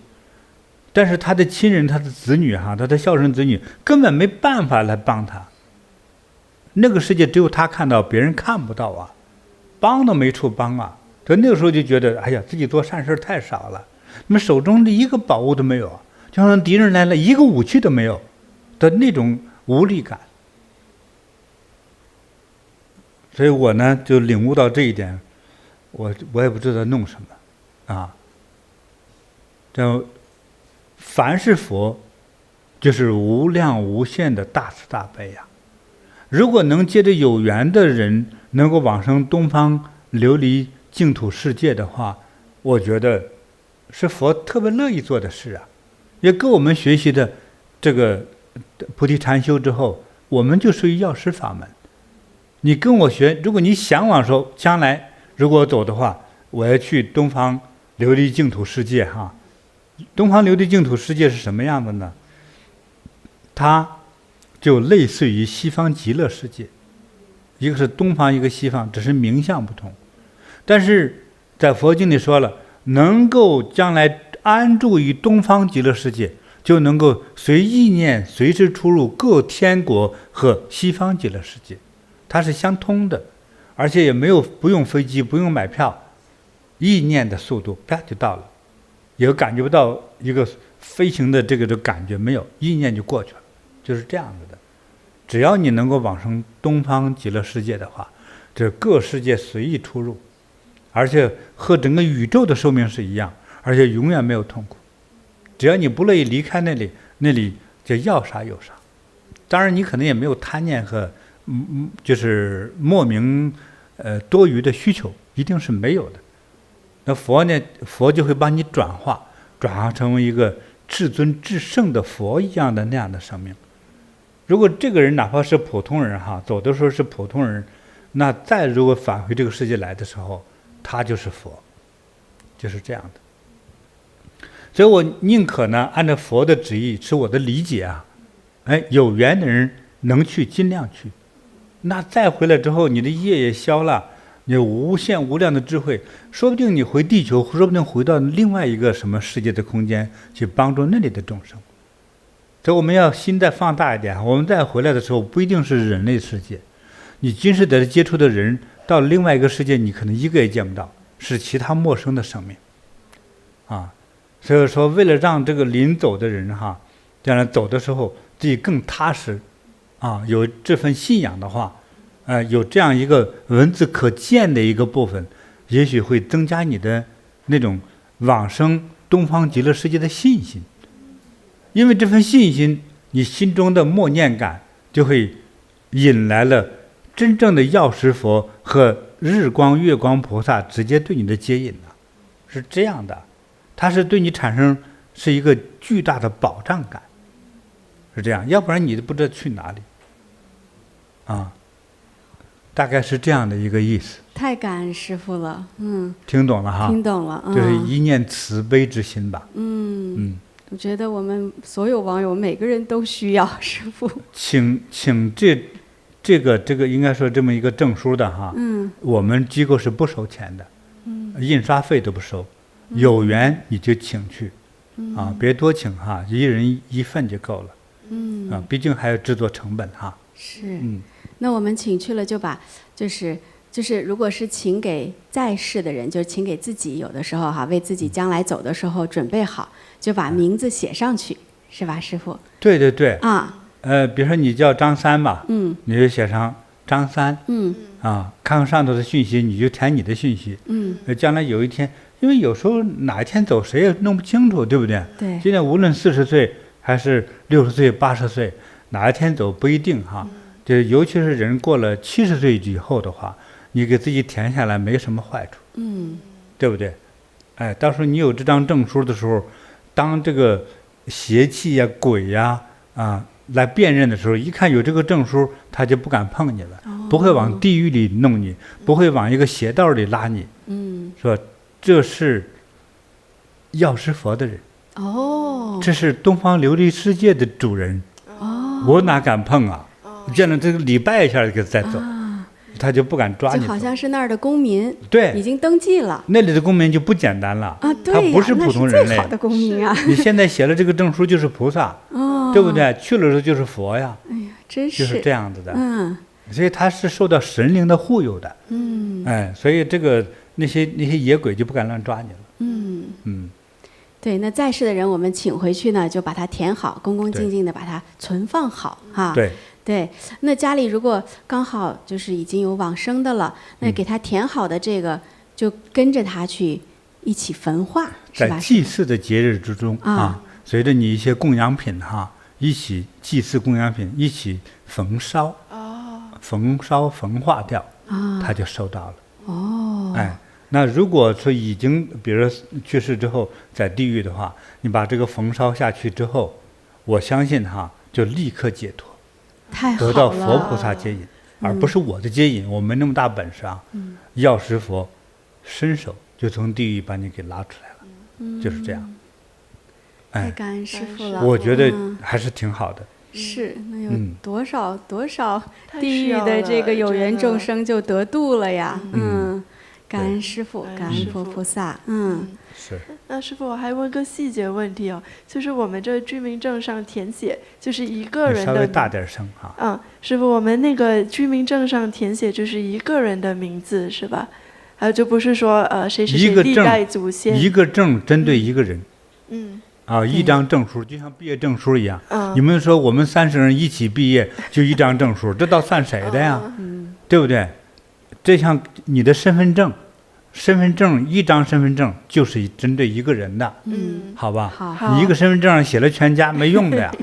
好吧。理解了。我们禅堂也不怕费这个钱哈，就是你需要一张就请一张，请不用花钱的哈，就请的是尊重的意思。这我们不收这个钱，不赚这些钱。感恩师父。那我们有一些地区没有禅堂的，就可以到菩提学院网或者是那个慈悲音网站上。现在就是如果我们有截图可以给大家看看。现在就是像那个商品一样，有这个居民证的这个，就像请购法对，请购法务一样，但是也是免费的。但是它的价格是0哈。0对。对，可以请购。请购了以后呢，我们就会邮寄给你，你只要付邮费就好了。是，非常感恩师父。对，那有些地区的话，是不是可以给他发信，他自己打印？有电子版。对，有一些特殊地区的话，就是可以有电子版，你可以自己自行打印，自行填写。不方便邮寄的那些地方。不方便邮寄的一些国家地区哈。就是我们。就是发信给你，你下载下来自己打印哈，打印好了之后自己填写，就是这样。对，所以有需求的网友们可以到菩提学院网或者慈悲音网站上，去下载跟请。对，有禅堂的地方呢，你就到禅堂去请哈。对，禅堂是免费的哈，我保证禅堂是免费的哈。感恩师父。感恩师父。好。那我们也给刚才那个故事，芙蓉禅堂的那个奶奶和孙子，我们给他送个礼物好吗，师父？好。好，这个金刚杵呢，这是给那位奶奶啊。这个天珠呢，给那位孙子啊。祝你们呢全家如意吉祥，收到，长命百岁，收到，佛菩萨护佑。感恩师父。好，那接下来呢，我还想为师父和大家呢分享一个网友的故事哈。这个网友呢，他连续3年为他往生的父亲做功德哈。那我们一起来听听这3年之后他发生了什么样的事情。好，他说：“师父好，我是欣欣，今年65岁，来自新加坡。那今天呢，我满怀感恩，想把自己生命的奇迹真诚地分享给大家。我从小就很调皮，常常惹父母生气。13岁那年呢，因为捉弄我的堂弟，父亲一气之下狠狠的一巴掌给了我。那一瞬间我的左耳嗡的一声，随后就是一片死寂，再也听不到任何声音。左耳失聪，从此成了我一生的残疾。从那时起，我的心里就埋下了对父亲深深的怨恨。我无法理解，为什么父亲会因为一件小事对我下如此的重手。那种愤怒和委屈，就像一根刺，深深地扎进了我的心里。随着年龄的增长，我逐渐接受了左耳失聪的事实，也渐渐淡忘了这件事。我和父亲表面上维持着融洽的关系，父亲经常还会对我说：“我最疼爱的就是你。”2001年，父亲患上了严重的肺积水，医生宣判无药可救，只能回家长期休养。我和家人们轮流看护他。有一天，我扶父亲躺回床上的时候，他的身体突然无力地向下倒去。慌乱中，我的腰部猛地一扭，一阵剧烈的刺痛从左侧传来，像是被一把锋利的刀狠狠地划过。从那天起，我的左腰严重受伤，稍微弯腰或久站都会剧烈的疼痛，甚至无法弯腰去捡地上的东西。由于腰伤，我再也没有办法像以前那样照顾父亲。而父亲不仅对我的腰伤毫无体谅，反而脾气越发暴躁。他的每一次责骂都让我心中的怨恨更深一分。父亲去世后的前2年，我还会去祭拜他，但是从第3年开始，每逢清明、忌日等祭拜活动，我都选择回避，不愿意再参与。然而，腰痛持续折磨了我10几年，直到2013年的8月，因为同事的推荐，我参加了菩提禅修的健身班。课堂上，师父教导我们要孝顺、感恩父母，道理我是听懂了。可是当真正念佛回向给往生的父母时，我的心里却是空荡荡的，毫无波澜。尽管如此，师父的教诲让我知道自己应该改变，至少学着成为一个善良慈悲的人。从那以后，每逢清明、盂兰盆节，我都会去禅堂为父亲供超荐灯。周末共修的时候，也会为父母念佛，去禅堂做义工。没想到的是，为往生的父亲持续点灯念佛的3年后，我的人生发生了翻天覆地的变化。2016年的8月，我在新加坡禅堂的念佛班课程上，正在投入的念佛，忽然间，小时候一幕幕的画面浮现在我的脑海。父亲总是省吃俭用，连自己喜欢的食物都不舍得买，只为了把钱存起来供我们上学。而我不仅没有感激，反而嫌弃地说：“你怎么不肯吃好一点？”父亲接我放学回家，总是顺手就接过我的书包自己来背，怕我累着。我却没有想到，他也是辛苦工作了一整天，反而从来都觉得这是理所应当的。那时的我只觉得他小气、固执、脾气差，却从未想过他节俭的背后藏着多少对我的爱与期望。我的心像被雷击一般的震撼。这些年来，我每每想起父亲，只记得他如何不体谅我，而这些父亲对我的爱和付出，被我的怨恨层层淹没，甚至被我彻底的遗忘。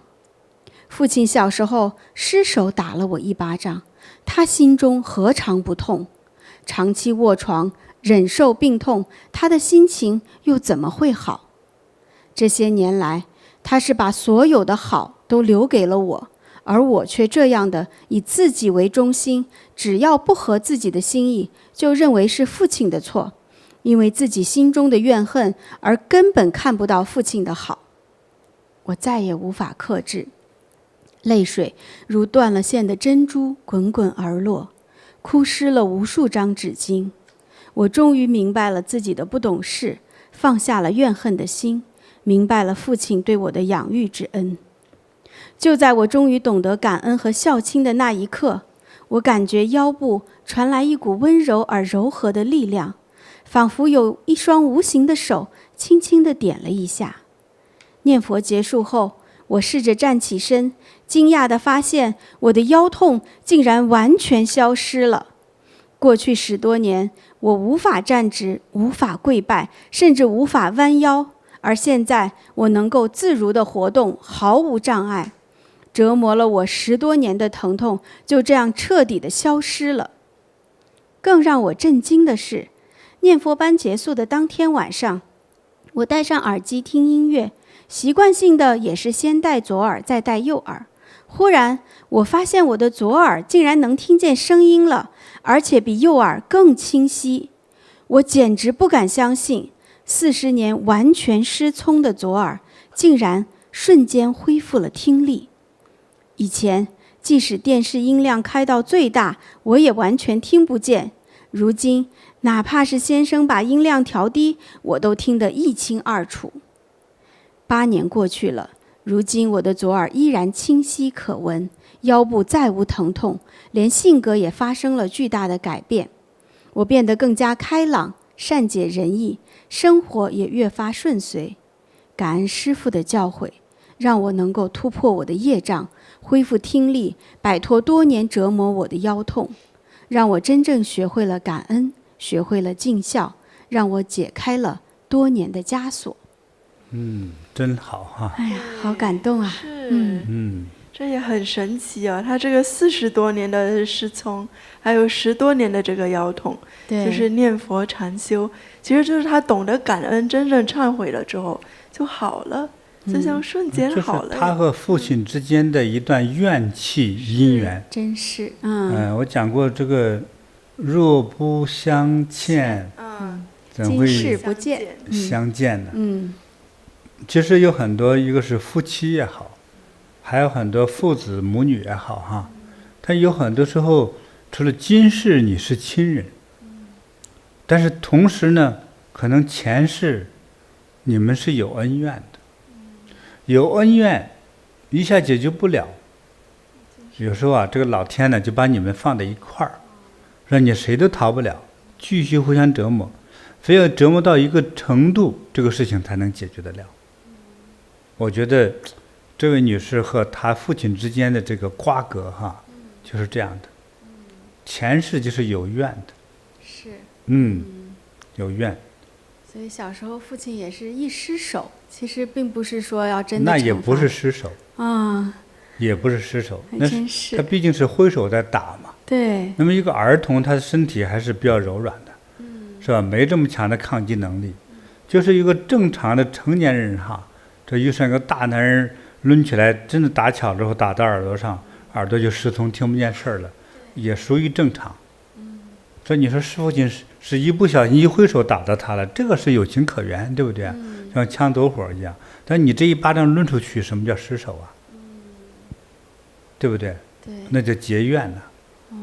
那为什么他父亲打这一巴掌呢？我看的是前一世人家父亲在那钓鱼，他在那儿耍了个坏心眼，一脚就把他父亲，但是前一世不是他父亲，就是他村里的村民，他也是这村里一个村里的，把人一下就踹到河里给淹死了。那这个被淹死这个人就很生气呀，对吧？我得要报仇啊，我得弄死他呀。但是在阎王爷那打官司的时候，这位女儿呢，就前一世的女儿，前一世他是个男生哈，就踹人下去的这个人，就说我确实他死了是我的过错，但是我踹一脚没想到他被淹死，他没有想到是淹死，就是个恶作剧，对不对？因为钓鱼嘛，拿着个鱼竿，你只管看着河里鱼竿，对不对？可是人呢，走到后面的这个河这个河边这个河堤上，在你屁股后头，你不知道是谁，就一脚把人踹下去，做恶作剧。你今天你上那个网上看看，钓鱼被踹下水沟有多少，有无数的。尤其是很多男青年啊，就闲来无聊，就不惹点事儿呢，他就痒痒的慌，对不对？他没想到踹下去，遇上急流，这个人又不会游泳，就给淹死了。到阎王爷那打官司，阎王爷这个踹人的人就是说，我不是故意淹死他，就是恶作剧，就没想到他的命这么薄，一下就给淹死了。那人说我不管，你弄死我之后，我就得想方设法报仇。到阎王爷怎么办呢？行，我判你们来世成为妇女，就成了今世这样。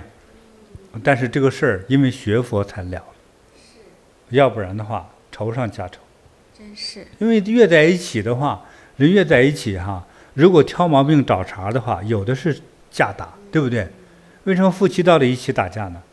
你成长的环境，什么整个环境，我们两个人之间是不一样的，喜好的食物不一样的，对不对？连睡觉说梦话都不一样，所以都不一样，到了一起能不冲突吗？从一开始还谦虚着，不好意思讲，不好意思骂，到后来实在影响我生活，所以我就批评，一批评那人说你不爱我了，不爱我就骂，是不是啊？从骂到打架到分手，甚至还弄出很凶残的事儿来，就是这样，它是逐步的这么发展起来的。所以有很多的这种今世的一些因缘很多又是来自于前世的麻烦，前世的彼此相欠之后，到今世来了结来了。对呀，让你成为亲人，你还怎么说打一下就跑呢？躲都躲不开。不会了吧？你要互相折磨多少年？就有的是越折磨这个案子就越变越凶残。有些呢，就是姻缘好的有佛缘的人说，今世就把这个愿呐给结住了。对。本来是个恶果，结果变成善果。善缘。所以他就是有这个福气的人。真是。对。因为他遇见了师父。也可能。是。就开始懂事感恩。这一切才开始恢复嘛。对呀。对。所以其实就是说，曾经就有一个在西藏的时候，就有一个说法，不是天王吧？天王也是现在黄太神就说，就是佛给我们呢有一个无上财富的法宝，那是世界上最贵重的法宝，它就叫做感恩。这是黄太神说的话就留给我们最重要的法宝叫感恩，它远远胜过无数的金钱。对，所以当我们学会了感恩呢，怨气呢变恩气，怨气变福气，你看这多好呀！是，真是，所以这位师姐她真的感恩心发出的那一刻，对，她几十年的病痛就烟消云散，大加持，深受折磨的病痛，或他这一生的身体的瑕疵，立刻就得到一解决，真是，就是那么神奇。对，所以感恩心这个能量是多大呀！真的。所以黄太神才说的，这个财富是胜过一切的财富呀。太感恩师父教我们。所以我们生活中常常要有感恩心无论是对于朋友邻居同事乃至自己的父母长辈更要有一个真正的感恩心感恩心就让我们得到最好的疗愈感恩师父。那这个师姐其实她还有一个小点，我觉得挺重要的师父，就是她跟师父先学习的时候，她的感恩心不是马上升起来的，对，她是先就是听了师父的话，她觉得师父讲的对，那她就去点灯做功德，做义工，做了3年之后，在一次念佛班上，她的感恩心就起来了，就真正发出来了。对，她才发出来了，她前面是有这些功德的铺垫的。对，就是感恩心这种回头觉悟的感觉，也需要功德的这种积累铺垫。对，要不然的话，成天这么讲，他就理解不了。对，他生不起那份心。这禅堂服务3年，他理解了。是其实就是功德积累之后，他才能开悟。对，还真是真好。都需要这个功德的能量所以咱们在禅堂去做义工，有机会做义工你就有福了。别瞎闹腾，一会儿要这个待遇，要那个待遇的名分的，这都不行，这都不是修行真修行真的按照师父要求的去好好的如法的修行，如法做好每一天该做的事情这才会提升自己的那种灵性和悟性才会增加功德。好，感恩师父的提醒。那师父，我们也给这个网友欣欣送他一份礼物好吗？好。好，这个小金刚杵很好我觉得可以随身带，挂到包包上是最好了送你一个这样中小号的金刚杵又很漂亮的能帮你辟邪，护你如意吉祥好，祝你健康长寿，事事顺心如意。收到，感恩师父。那师父，在我们直播中有一些网友就是有发来一些留言，一些挺好的，给师父分享一下好。有一位网友叫炫说，师父说让往生者的左右手各握一个金刚杵和金刚诀，我们有一位师姐就照做了，她为往生的家公做了一样的事，还为家公点灯和念地藏经。后来家人们梦见家公都是光亮开心的，感恩师父。特别吉祥你再读一遍吧。他说就是师父说往生者的左右手各握了一个金刚杵和金刚诀，然后我们有一个师姐就照做了，她为往生的家公做了一样的事，还为家公点灯和念地藏经。后来家人梦到家公都是光亮开心的，所以特别好。感恩师父。很好。然后我们还有一位师姐叫燕如意。他说卖房的事情呢，师父真是太灵了。我一直想卖房，但只有看房的，没有买的。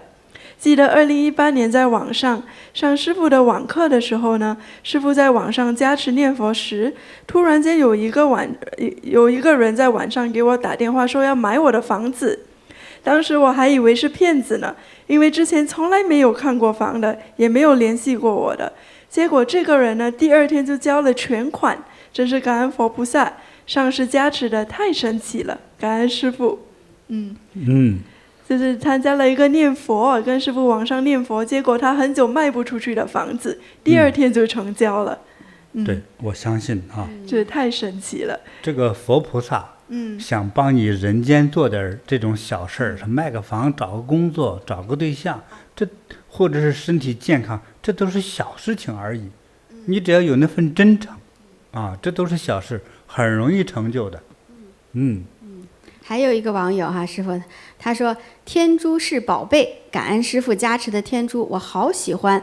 戴上后呢，我的经营销售都很兴隆，感恩师父。不光辟邪还招财呢。这就直白哈。对对对。我觉得戴上天珠呢，还能增加人气哈。比如说你也找对象啊，多赚点钱呢。这个都是可以的，因为我们有个其实非常吉祥美好的祝福，再加上它护佑的这种强烈的能量哈，其实顺便的有很多吉祥的事儿就会来到，所以这个天珠不光是辟邪哈，对，更顺招福气。对，你比如说你一个小姑娘长得也不差，就找不上对象的时候，很多原因还不是她的脾气问题，是业力问题，因为这个业力呢，你的功德不够嘛。所以的话，就是人还不错，但是，男青年见你说长这么漂亮，一定是有男朋友了。他是这么理解。是。还说人长得挺好，说我怎么就不乐意搭理你呢？对不对？他就缺少了一点东西。是。说当你有那份功德的时候呢，但是这个天珠宝珠之后，就觉得这人怎么有那么有魅力呀？我去接触一下，其实就是刹那间的一种感觉，就是这样的哈。所以戴天珠能带来这些吉祥的这些好事，太好了。那师父说到这个买房卖房的，我还有个很好的故事想跟师父分享。好是来自一位年轻的网友，他说：“大家好，我是小易，来自马来西亚槟城。今天想和大家分享2件我亲身经历的事，一个是折磨我10多年的偏头痛，另一个是困扰全家近10年的卖房难题。这2件事都在菩提禅修和佛菩萨的加持下出现了奇迹般的转机。我从初中开始就有非常严重的偏头痛，痛起来的时候整个脑袋就像裂开一样，甚至要不停地撞墙。吃过无数的中西药，就是没有办法根治。记得有一次偏头痛发作时，刚好我人在禅堂做义工，就请禅堂老师帮我加持。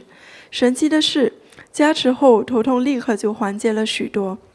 我告诉老师，我经常做噩梦，看到我父亲那边的祖先在地狱受苦，被鬼差敲打脑袋。禅堂老师建议我为祖先点灯做功德。我半信半疑，但还是照做了。没想到只要我一为祖先点灯，我的偏头痛就立马消失。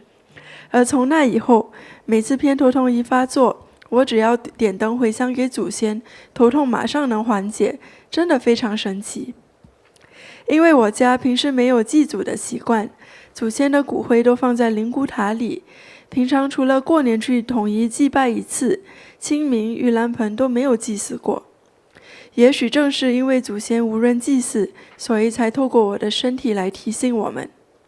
那一刻我真的相信，偏头痛不只是病，更可能是祖先在地狱受苦所带来的牵连。除了健康上的困扰，我家还面对一个沉重的现实，父亲因为生意周转不灵，欠下了巨债，家里经济陷入绝境。为了还债，我们唯一的办法就是卖掉槟城的房子。这间房子的位置非常的好，位于市中心，附近还有美食聚集地。按理来说呢，这样的房子非常的抢手，无论是自己住还是做民宿都合适。但奇怪的事情就发生了，从我高中时开始，我们就想卖掉这个房子。到我25岁了，9年过去了，这房子还是始终卖不出去。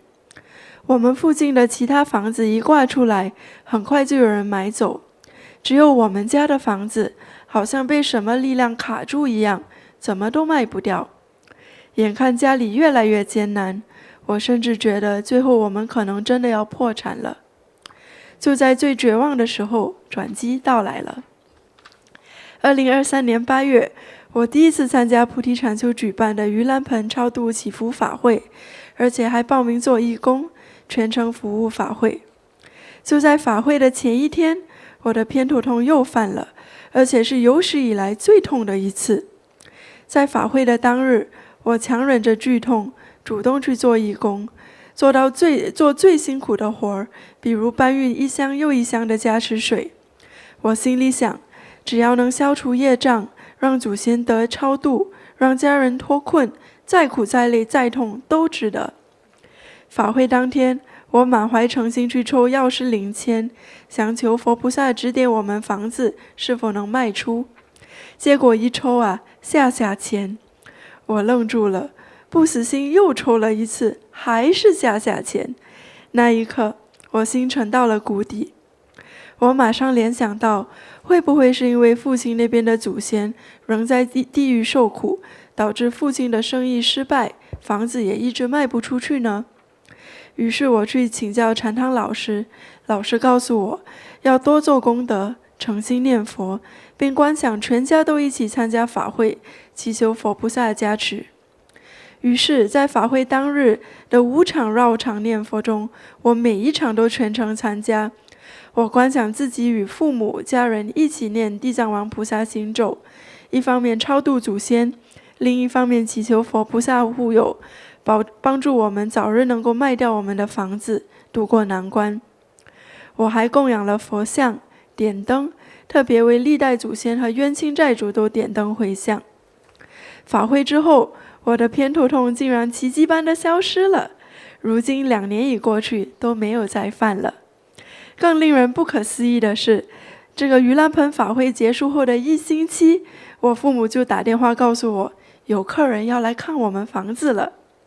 而就在看房的前几天，从来没有主动做过功德的母亲，突然跟我说，她要为我们房子点灯。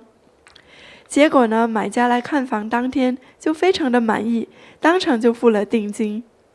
之后的过程顺利到超乎想象，2周内所有销售手续都快速的办妥，最后这间拖了9年的房子终于以超出市场价的好价钱卖了出去。多年都无法解决的问题，竟然在一次盂兰盆法会之后快速的圆满了。偏头痛、卖不掉的房子、家里的困境，全都因为诚心点灯念佛做功德而出现了转机。我无比的感恩佛菩萨，感恩金菩提宗师。我真的相信，只要真心的祈请，多做功德，佛菩萨一定会给我们最好的安排。故事真好，是吧？太神奇了，太神奇了。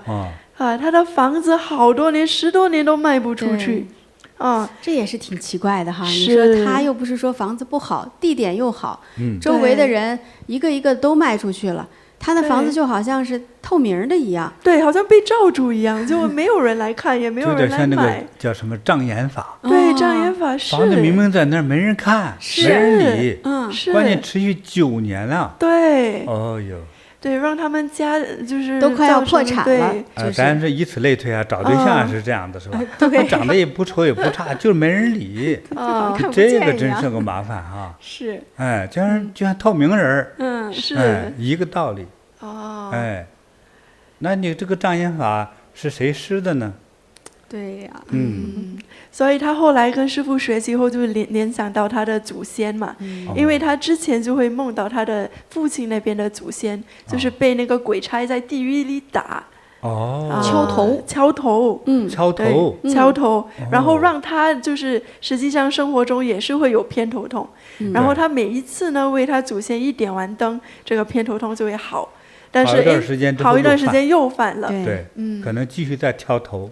对所以在对地狱刑法之中哈，他可能千万年里头有一个人在那受折磨，受一种刑罚，就看到10000个自己被鬼族敲头，最后把头壳敲烂，敲烂再复活之后再被敲烂，对，所以他的后代就会容易有这类的同样部位的病或痛之类的。还真是，就是真这样。的，对他之前1个月好几次偏头痛，是说痛的他头要撞墙，撞得自己晕死过去了。然后这太痛苦了，你想关键这个那么年轻，头痛可能和那个房子卖不出去也有关联吧？是一体性的。是，对，这应该说都是不知道是不孝敬长辈呢，还是怎么弄的？他们家就是没有这个祭祀的习惯，就是平时但是呢，他是怎么改变的呢？他房子怎么卖的呢？他后来参加了我们盂兰盆节法会嘛，这他也开始在我们常常做义工，然后非常真诚的做义工，还点灯啊、供养啊这一些。然后后来呢，他在参加那个法会之后，他在法会的时候就是非常真诚的绕佛念佛，然后观想全家人都跟他一起在绕佛念佛，然后祈请要超度他的祖先，还有祈请他房子能卖掉。结果呢，就是法会之后，他马上就是不偏头痛了，而且2年都没有犯过。对。然后关键是呢，2周后，他的那个父母就给他说，有人要看他的房子了，终于有人看了，然后就是非常非常顺利，马上就卖掉了。对。哎呀，他当场就付了定金。不是有的时候，任何人任何话都会有人有争议和不同的看法哈。这个你说巧合吧，真的太巧合了。多少人说卖房啊，这个卖不出去哈。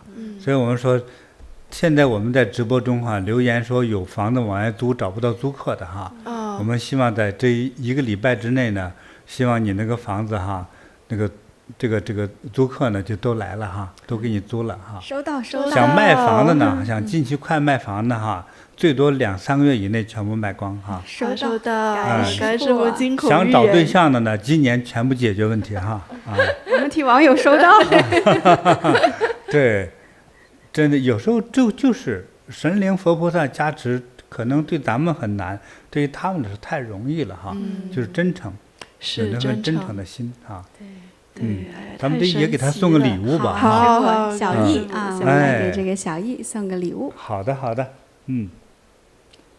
这看的是个女生哈，这还挺好看的，你看，这小送一个天珠很漂亮的、很秀气的一个小天珠哈，太合适了。保佑这小易呢如意吉祥，收到，心想事成，收到，长命百岁，收到，佛菩萨爱你，感恩师父。哇，真是感动哈！对，这个佛菩萨是给我们啥都管了，是连卖房都得管，但这就是大众的苦呀。对对，笼统说的这个苦啊，就各种的需求让你障碍住之后，这就是苦。不管是结婚问题也好啊，子女教育也好啊，你的生意问题也好啊，你生意不好，那个就是立刻意识到吃饭问题，是吧？你该卖的房子卖不出去，有时候从一个好房子哈，变成个一文不值的垃圾房。很多我看那个房卖不出去，也没人住哈，就很快就几年之后屋顶漏水，屋里最后冲烂了。它怎么会值钱呢？谁要住进去的，花了一大笔重新这个修理费，那修理费比买房费还贵呢。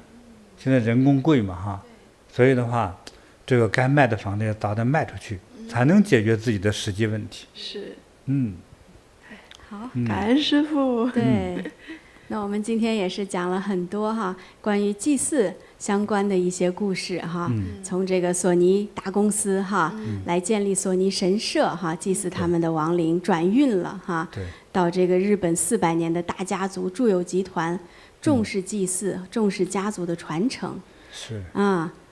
然后又到我们很多普通的家庭哈，因为跟师父学习去祭祀祖先，改变命运，改变了健康这样方方面面的，真是非常好的故事。其实我们也看到了，就是这个祭祀祖先啊，其实对我们现实人的生活也有很大的改变。是非常重要的，非常重要的。其实要不是跟师父学习，现代的很多人都疏忽了这一块这么重要的一个意识不到文化的传承啊。是，那我想呢，我们很多网友积极在留言哈，其实有些呢希望他被祝福，有一些是讲到一些疑问的问题哈，我想我们都适当的读一读，好，我们看一看，又是给大家分享，有的也帮他解决一些他的一些困惑哈。因为有一个人留言呢，我看到是说，他说这个，因为我刚才讲了，他可能没注意听，这个东方琉璃世界的这个永久居留证，就是他这个亲人往生的时候，他是要火化的哈，对，能不能一起哈，就一起火化了？是，我说就是这样的，因为他所以他这个印制成是纸的嘛，是纸的，就是为了比较方便。一起火化，给这个往生亲人呢，无论是这个证书在他身上放的是火化，还是土葬啊等等的，这些都是可以的，是一起化掉。比如说火化的时候留点骨灰，这个证书不要留，是身体一起化掉。如果埋葬的话，一起埋葬在棺材里头，这才是合理的哈，而并不保留在人间。但是说我们今天还有很多保留证书的人是留给自己或留给自己亲人的哈，这个人还都在的，就这当然是保留着了。你不要说人还在，说自己活得好好的，说我就是张老三，完了张老三，我为张老三先把他火化了，不要。咱先好好活着，该走的时候自然会去好地方的哈。还有其他问题？对，刚才有一个网友就可能他没听到那个前面的说的，他问万一是已经往生的人，我们还能烧这张东方琉璃证吗？对，这个师父有讲。对，我们就是给往生的亲人去烧纸钱的时候，就把他们的名字也写在这个东方琉璃世界的永久居民证上，一起和纸钱烧了。是，这样他们虽然已经往生了，也会得到药师佛的接引。这太吉祥了。看看这一类的问题哈，与这个证书相关的问题还有没有留言？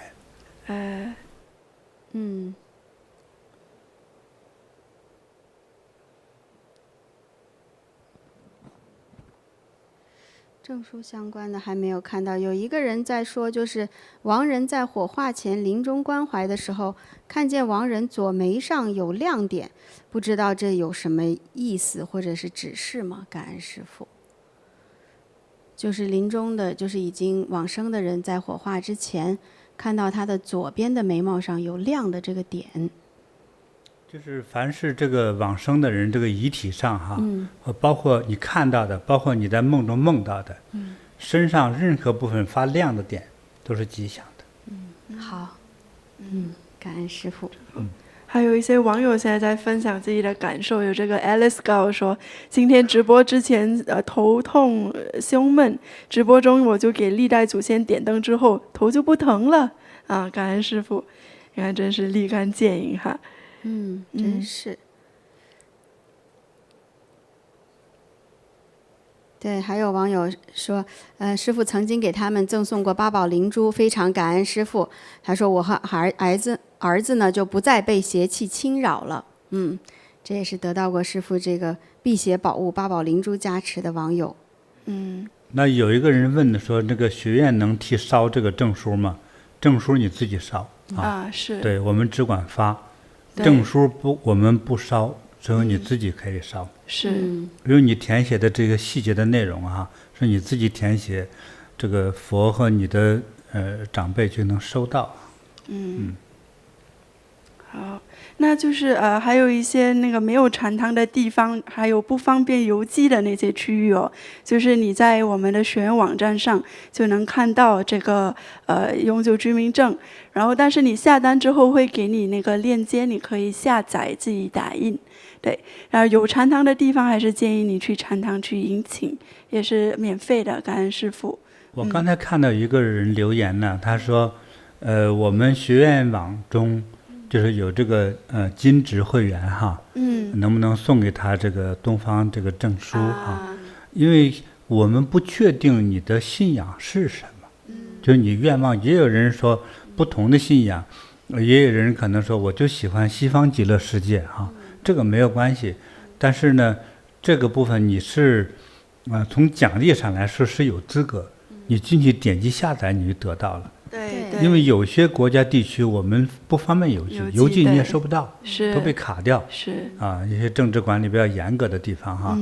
那除了那些地方之外呢，你要证书的，凡是我们有禅堂的国家和地区呢，你就能领到这个证书。如果他们还有的话，就一定会给，因为你不用花钱，也不用说我一定在那儿请购了什么东西之后你才给你，这不是这样的，你只要去要就会给。但可能量没那么大。师父，还有网友在问问题关于法物的哈，他说往生亲人带过的法物，后人还能继续带吗？可以带的。法物它是吉祥的。是。还有一个分享的说，感恩师父，我给2个堕胎婴灵点了灯，困扰我多年的腰痛不再痛了，感恩大慈大悲金菩提宗师。还有一个人说呢，他说他这个家翁就是他公公了哈，去世之后这个骨灰呢烧出舍利花，有什么寓意？舍利花呢，真实舍利花是很硬的，是就像骨头那么硬啊，或者类似于石头，还是彩色的。那么有些像个花呢，但你一碰就碎了，这个就是修为呢是另外一种缘分，也不能说修为不好，另外一种缘分。但是真正我们称为舍利花的，它是像石头一样放在那儿，它是很久都不会变色的。这个很久是指100年也不会变色，就像石头上的图案和颜色，那才是真正舍利花或者舍利。达到舍利，它的舍利多少构成的哈？我见过比较虚的舍利的话，就是用个石头轻轻一碰它就碎掉了。那么这样舍利呢，它就不够达到那么我们所认可的舍利那个硬度。好像正宗的舍利是很硬的，它的硬度是很高，比那个和田玉都硬，因为它硬度有的是可能超过了7度，是这样，就是所以这个修行中留下的遗物之中哈，就遗骨之中，反正认为类似于舍利的那个鉴别概念呢，就是硬度的问题，当硬度不够，就是不一定修为不好吧。可能它能量给众生了哈，但是说这个它就不能存放很久，它就烂掉了，对，所以它真正达到我们认为的舍利级的话，几乎像石头一样那么硬，对，也因为古代把它也称为叫坚固子，就很硬啊，叫坚固呀，所以这样的一个知识你要知道一点哈。好的。那师父还有一个网友哈，就问关于这个证书的事儿，他说可以给冤亲债主写证书吗？最好不要，因为他信仰问题，对不对？你把一个灵魂给强行的像绑架一般送到东方极乐世界，让佛在那很难办，好吧？首先你心中要有愿望去，是不是啊？你非给冤亲债主扔绑架时给弄去了之后，还给人送回来，说我不信，对不对？那也没办法呀。就是你认为你给他做了好的大餐，说我吃了过敏，一个道理，他是不行的。所以生往极乐世界像天国，你要信仰才可以。所以你乐意去，而且你积极的配合去，这个可能我们佛菩萨乐意接你，好吧？所以你不要给冤亲债主做这种傻事儿啊，这是受力不讨好的事儿啊。好的，感恩师父。好，那咱们网友朋友的这个留言的这个就到这儿吧哈。好，好。我们今天直播内容就差不多了哈。好，好，那我们下次直播的时间先给大家说一下吧。对，我们下一期直播时间哈，大家注意一下，就是有一点小调整，就是平时我们是周日直播嘛，下一周会有特别换到周六，就是亚洲台北时间9月6号下午5点钟，北美温哥华是9月6号凌晨2点钟，就是这是盂兰盆节的正日子，所以师父会带着我们念佛，然后我们会举办一个网络法会给大家，所以这个时间有一点调整，大家可以照下来。对，就亚洲时间周六而不是周日的下午了。今天是几号呀？今天是8月31号周日，所以亚洲下一个时间时间就是9月6号，就周盂兰六，盆正日子了。对，对盂兰哎盆正日，这个紧迫的点我还提醒哈，要想做功德的赶快啊，对，因为按照规矩来说的话呢，其实是农历7月15是标准解脱的正日子，是，所以通常呢，我们要做这些功德的呢，要在7月15阴历7月15之前做。现在还有6天时间，是，再加上时差呢，可能算是5天吧哈。对，所以有这种愿望的呢，像在这个盂兰盆时间哈，多做功德的呢，或者弥补的呀、忏悔的呀啊，这些想做这些善事的人，要赶快做了哈，抓紧时间，要不然这个节日就要过去了哈。那咱们下个9月6号是星期六啊，亚洲的周日大家记住这个时间，星期六。我为什么说这一点呢？平常都是星期日嘛，对，下一次是星期六，是这个盂兰盆正日子啊，我会和大家一起呢念佛共修祈福哈，欢迎大家呢都邀请好朋友一起来念佛哈，这样能够让我们的所有冤亲债主啊。这个祖宗长辈呀，还有我们这个世界呀，都会变得更吉祥哈，更幸福、更美好哈。太好了。还有非常感谢热情赞助，我们进行网络弘法的所有的这个赞助的支持的朋友们哈，就是赞助这个语书房的啊，所有的朋友们呢，你们能够这个阖家身体健康。心想事成，事业兴旺，家宅平安，子女贤孝，长命百岁。那我们下次直播，也就是9月6号再见，谢谢大家。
小小的红点里，人生就此欢喜。我快乐了，我健康了，我幸福了，我美丽了。